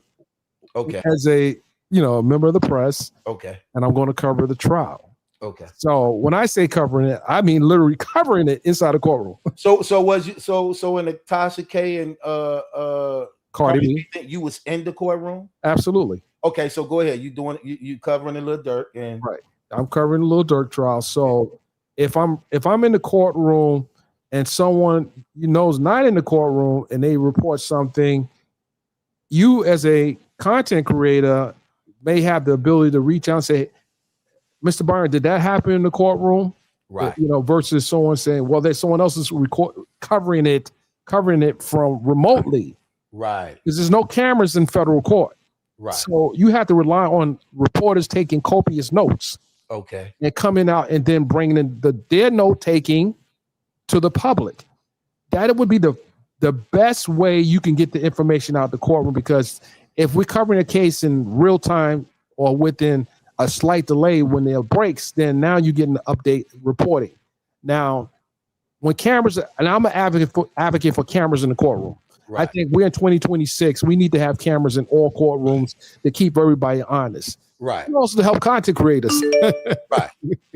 In federal court, they're not there yet. Judge Roberts, who is the chief judge of the United States Supreme Court, is not supporting that notion to have cameras in the courtroom. And so until that happens, we're going to have to rely on honest reporting by content creators, because you can walk in the courtroom.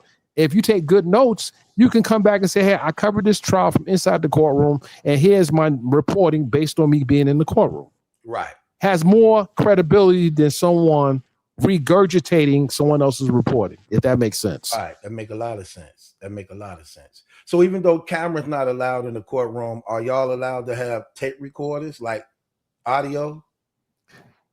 In federal courts, there's no the federal judges don't allow any recording. So You they can got- bring a pen and paper and take notes, copious notes. In state courts, depending upon the jurisdiction, like for example, Fulton County, you can bring cameras in the courtroom, provided that you file what is called a Rule 22. In New York, you can bring cameras in the courtroom, provided you get permission by the judge. So it all depends on the jurisdiction. I was in Chicago. I covered R. Kelly in Chicago. I covered the federal case in Chicago, which was a very interesting. And I covered the state case with, I think it was Kim Fox. I don't know who Kim Fox is. Who is that? Well, she was the state prosecutor in the state court, Kim Fox. Okay. So different jurisdictions allow cameras in the courtroom. So state court, state in the lower courts, not federal court. No federal courts allow cameras and or audio in the courtroom. Okay. Okay. Wow. So you be on it, huh? But so you didn't cover the Carmelo Anthony thing or the Nolan thing. Do you cover Hold on. I actually did cover it, and it's a story behind that. So there was, and I'm giving you a lot of game right now. I love it. I accept it. Hold on. So in the initial ruling by the judge did not allow any note taking by reporters. So when another content creator who actually was in the courtroom revealed that she was denied the right to cover the case, first she got denied as a member of the press. Then she was told that she can't take notes in the courtroom. I filed a petition with the court because I obviously know, the First Amendment and the way, what is done, the right way of doing things. I filed a petition with the court and said that basically this will be a violation of the reporter's First Amendment and the defendant's Sixth Amendment. Right. So as a result of doing that, the judge lifted his ban on note taking, which was ridiculous anyway, because you could be a member of the general public taking notes. Right. This is why that case has a shadow over it, because this judge going in was trying to limit what could come out of that courtroom. Right. The ban was lifted once I filed the petition within 30 minutes. For the other content creator. But you Absolutely. Okay. Absolutely. Okay. Within 30 minutes. Within 30 minutes. I have the text messages. Hey, you've been doing it for a minute. You know how, and that's another thing too. In your experience, you not only know your way around, but you also know certain loopholes too as a result of being connected, which means a lot. I love wisdom like that. Yeah, well, you got to know. First of all, you got to know the area you're playing in. You have to know that in any instance. And I'll give you another example. Mm-hmm. If you're a New York reporter, a photographer, and if you're a credentialed member of the press, well, New York City, you have to get your credential to cover city cases. You have to pass a whole background. Right. It used to go through the police department. The police department used to provide reporters with their credentials, which is kind of crazy because you might be reporting on them, and now they're the ones decide who could get their credentials, which I thought was crazy. But I did get my credentials initially from NYPD, which is New York City Police Department. Then the mayor took over that role, so now reporters have to go through the mayor's office to get their credentials, which I have my credential through the mayor's office now. Right, but they still want to filter out, and you have to do this too because there's some people that may come in there with bad intentions. You can come in there and do crazy things when you are able to pass certain securities. Like we just saw the man run through the thing to get Trump through the thing. The black dude, remember he ran through the thing not too long ago. The black dude who got past the Secret Services and Trump. Yeah. At the reporter, the correspondence dinner. Yeah, he ran through everything. Yeah. So see, that's a problem there. First of all, he shouldn't have even got through it. It just should have been layers of security. So something's fishy about that one. Right. He shouldn't have got on that floor at all. There should have been perimeters in place. Right. Like you got the president of the United States and someone is acting like O.J. Simpson's running for the free ball. Right. Right. Facts. Yeah, that's good though, man. You put in a lot of work, man. And let me ask you this: when you look back at it from right now where you at right now, would you have done anything different? Yes, sort of. I'll tell you why. Because I dedicate most of my life to this profession, as a reporter, it requires a lot of time. It's not a 9 to 5 job. So as someone who has children, I miss some moments in their life because of traveling. Right. So I talk to my kids about that now. Right. Before when they were younger, they didn't understand. But as they got older, they understood that, this was a job I had to do because it's the profession I chose. And, you got to pay the bills. So, if I could do anything different, I would probably say, I would probably want myself to be cloned. Okay, so you could be in 2 places at one time. Absolutely, man. Absolutely. But in retrospect, I have a daughter as a school teacher, another one that did 2 tours in the military, and I have most of my kids are professionals, and I'm still able to mentor them, and they call me all the time. Before 9 o'clock, I don't talk to at least 4 of my children, already before 9 o'clock in the morning. So you're a real active father in your kid's life. Yeah, and my oldest is 40 now. So let me ask you this: out of all your kids, which one you believe have your drive? Like, you see how your drive is. Like a lot of people don't know like how you was explaining. You're a journalist, so people see the work, but don't see the hours that go into the work. Like sometimes people see me come on live and do a video, and the video may be 20 minutes, but don't know that 20-minute video you watching. I actually was doing research and doing things for like 4-5 hours, but you see in a 20-minute video. So my question to you is, out of all your children, for the most part, which one do you believe have your drive the most, by which you say how you wish you could have had a clone because of how busy and how serious you've been taking your career all these past years that got your drive? All of them, they're all overachievers. Okay. I would just say they all are overachievers. Okay. Some of them have the entrepreneur spirit. Some of them, like I have one daughter. She worked in the medical field. Right.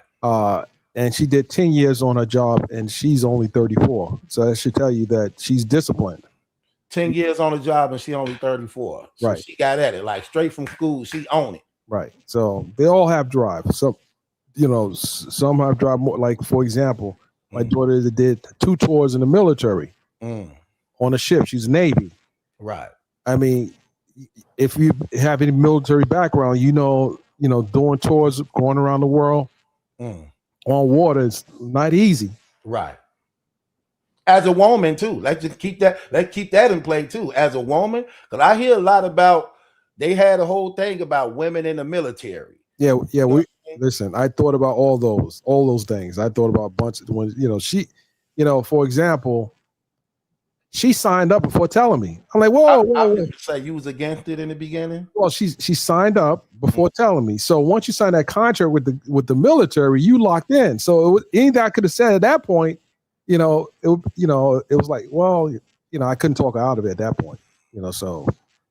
But was you disappointed when you found out she signed already for telling? No, not at all. Okay. Not at all. Because I know what my background is, so I definitely didn't. When they're young, a lot of times, they make decisions that don't necessarily align with what you think it should be good for them, but they know ultimately what's good for them. Because they actually have to do it. Right. So. But out of all your kids, do you have that one you had to just push a little bit more harder to get them back on track, even though, because I got like 7 kids, right? So welcome to the club.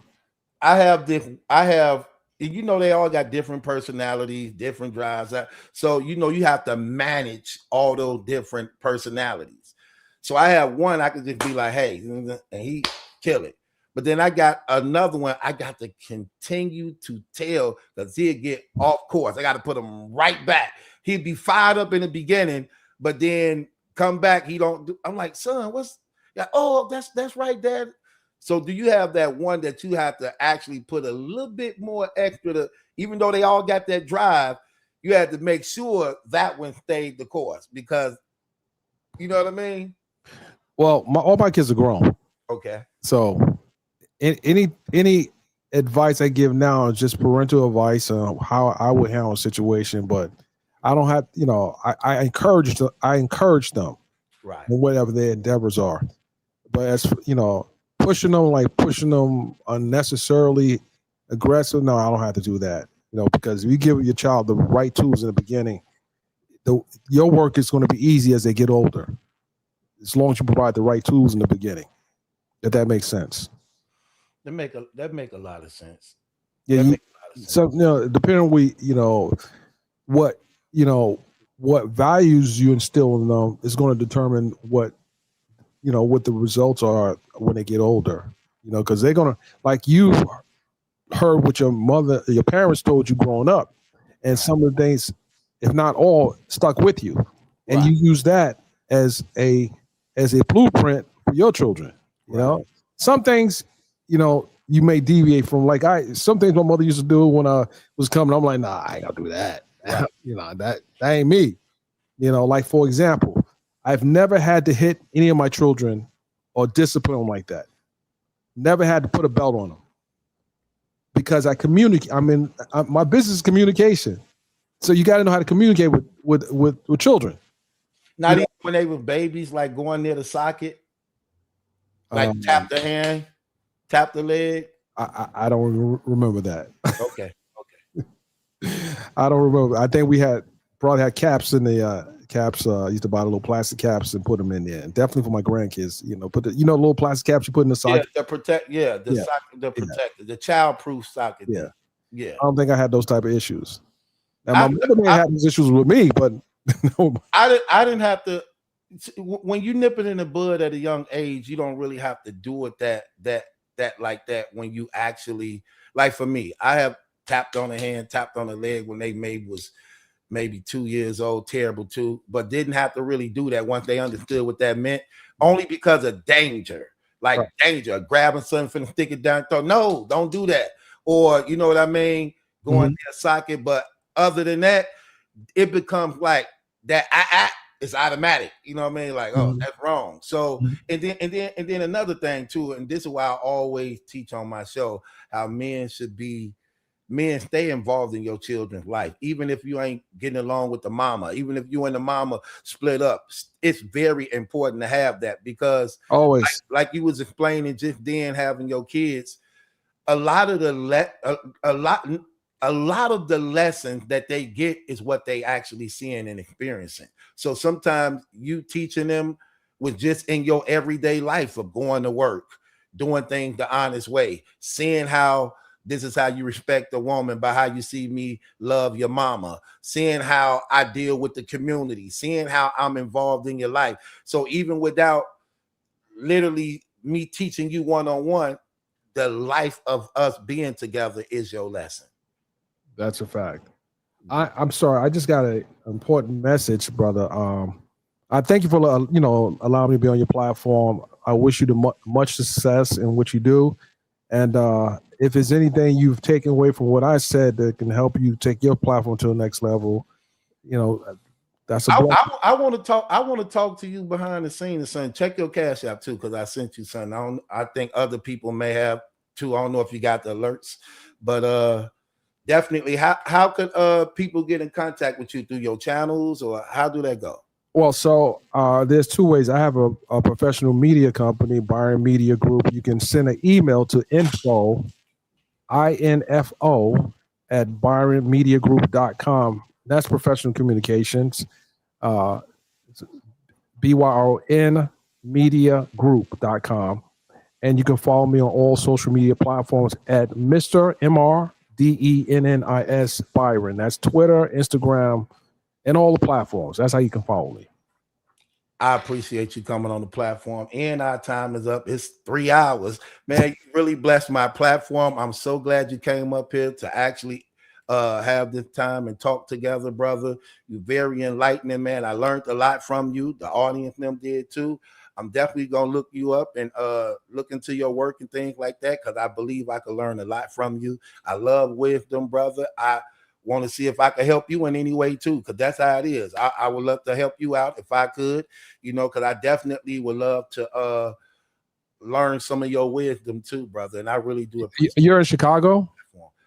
I'm from Chicago. I'm in Wisconsin right now, but I'm from Okay, Chicago. so as a someone from Chicago, you got to tell me where the real good pizza's at, because I went to Chicago covering R. Kelly. I'm like, Giorgiano's, or it was a pizza place right down from the federal courthouse. I'm like, man, this ain't no New York pizza. I like to fold my pizza. You know what's crazy about that, because Chicago is known for their pizzas. What New York is known for? Pizza too, right? Yes, I think we have the best pizza. If you had a New York slice, we call it a slice. If you had a New York slice, you don't have it. If you get it from Little Italy, as a matter of fact, too late. I just got the munchies talking about it. You know what's funny? The best pizza places I found to be the best is the ones that don't really have a big name.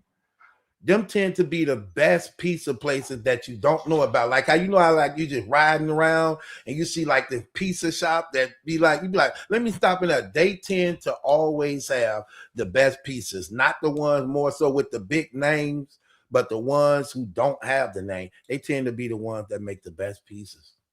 Well, you can't really get a bad pizza in New York, and if you do, like in New York, really? Bad pizza in New York City is a problem.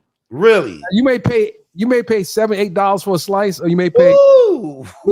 And you go Canal Street. I found it because I was covering the Diddy trial, so I was eating around the courthouse. So I was eating from Italian and Chinese. Some days I eat Italian, and other days I eat a lot of Chinese, because the federal courthouse downtown is by Chinatown. Okay. So I found a spot where you get two slices for like crap, two slices for like $4 in the drink. I'm like, oh, really?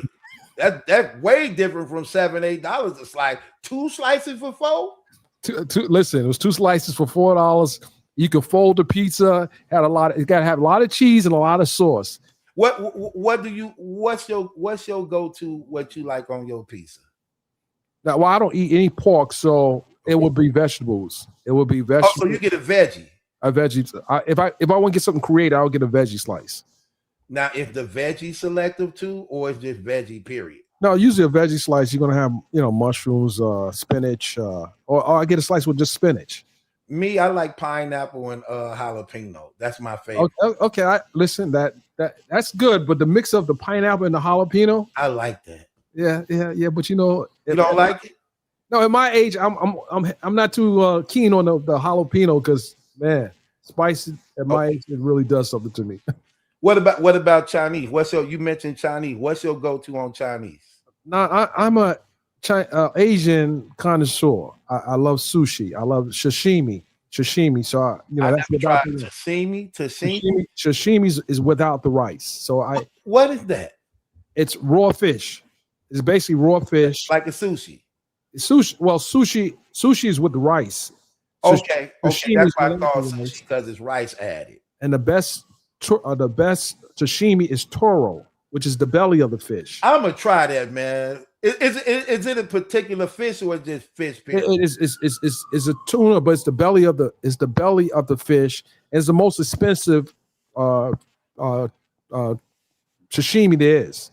So you won't find it very rarely. You're gonna find it in some of the most let's just say more pristine neighborhoods, because you can't go in certain parts of this. In New York, you probably have to find it in. So every Chinese place don't got it. It's like no, not a Chinese. It's not Chinese. It's Japanese. It's not Chinese food. Well, if you eat sushi, it's Japanese. So I said Asian food. So if you eat sushi, quality sushi is in a Japanese restaurant. My go-to Chinese would probably be. Oh my goodness, that's tricky.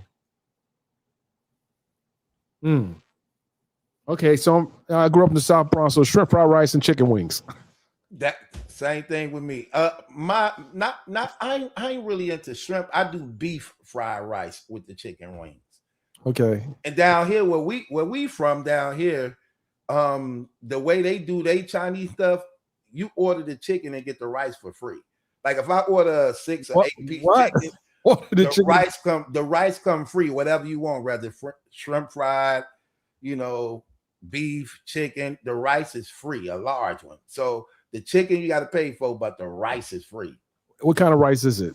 Anything you want, like however you want, shrimp fried, combination, chicken, beef, however you want it. Okay, that's different. Yeah, I know that's crazy, right? Yeah, but that's New York, different. y'all expensive down there, man. Y'all, you say $7 sliced pizza? That's crazy. Well, no. That's listen. That's if you go to, for example, on Broadway in like the 90s. So they got some places where, it's like when I say $7, it's with everything on it. Like a regular slice is $4. $7 a slice. No, listen, a regular slice is about $4. Is that still a lot?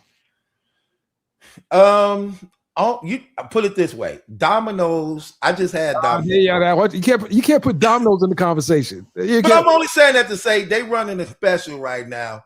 2 medium pieces for $10.99.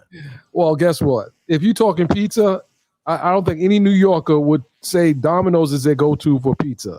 That's crazy. Yeah, we don't. The franchises that's like considered a no-no in New York. It's not the authentic. Wow. No.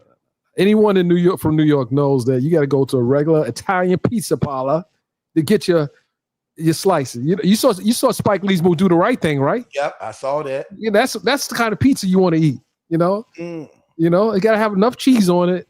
But you go if you want to get some real good pizza, you got to go to an Italian restaurant. Do you do the okay? So you say you do veggie pizzas now. So they don't really do it be regular deep pan? No, we don't do deep pan.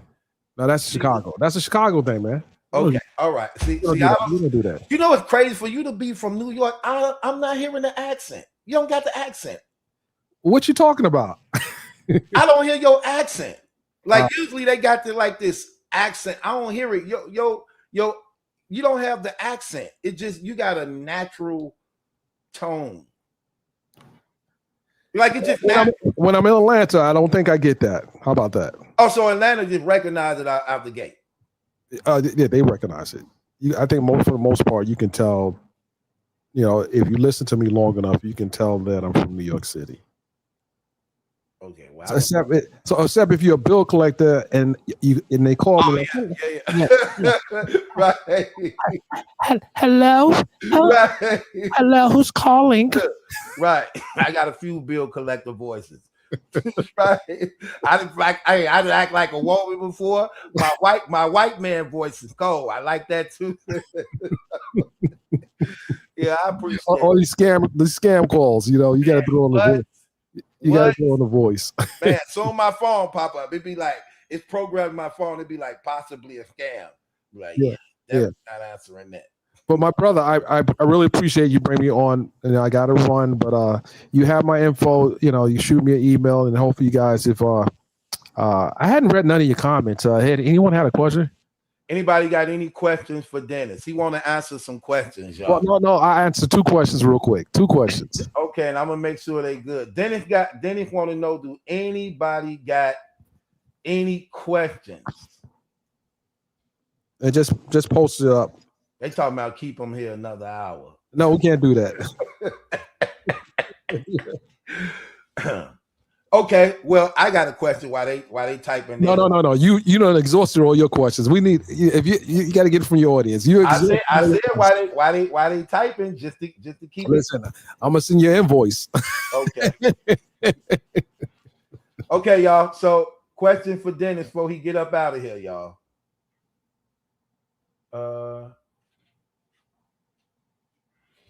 Let me see. I know you can find a question in all those comments. I know you can find a question. Man, it's especially all the things you saying you covering. Okay, say will you do? Okay, hold on. Here you go. So, Sister Felicia, hold on. Post a comment. Okay, I'm finna right now. Do you see it? What can I tell you about Lil Durk's trial? Okay, so I can tell you this, that the attorney, Drew Finling, who is also my attorney, with you. That's he's represented me in a matter, a civil matter. What can I tell you about Lil Durk? Well, initially the government wanted to add the RICO as part of the trial moving forward. That was severed, so Lil Durk will just be going on trial for the conspiracy to commit murder. I think that's a big win because once you bring the RICO element into this trial, now if you want to understand RICO, now you're basically fighting a conspiracy case. You're fighting something that it's really hard. And Sean Combs fought a RICO case. It was very hard, but the resources required to win a RICO case in conjunction with a murder to a conspiracy to commit murder is very hard. So the lawyers were able to get that part separated. And there will be more information in the next couple of days that I will be reporting on in this case. But yeah, that's one of the biggest parts of this trial, that the RICO element was separated from this trial with Lil Durk. Okay, one of your faithful supporters, Sherry Jackson, she said, Truth, ask Dennis if he will do the Karen Reed trial, please.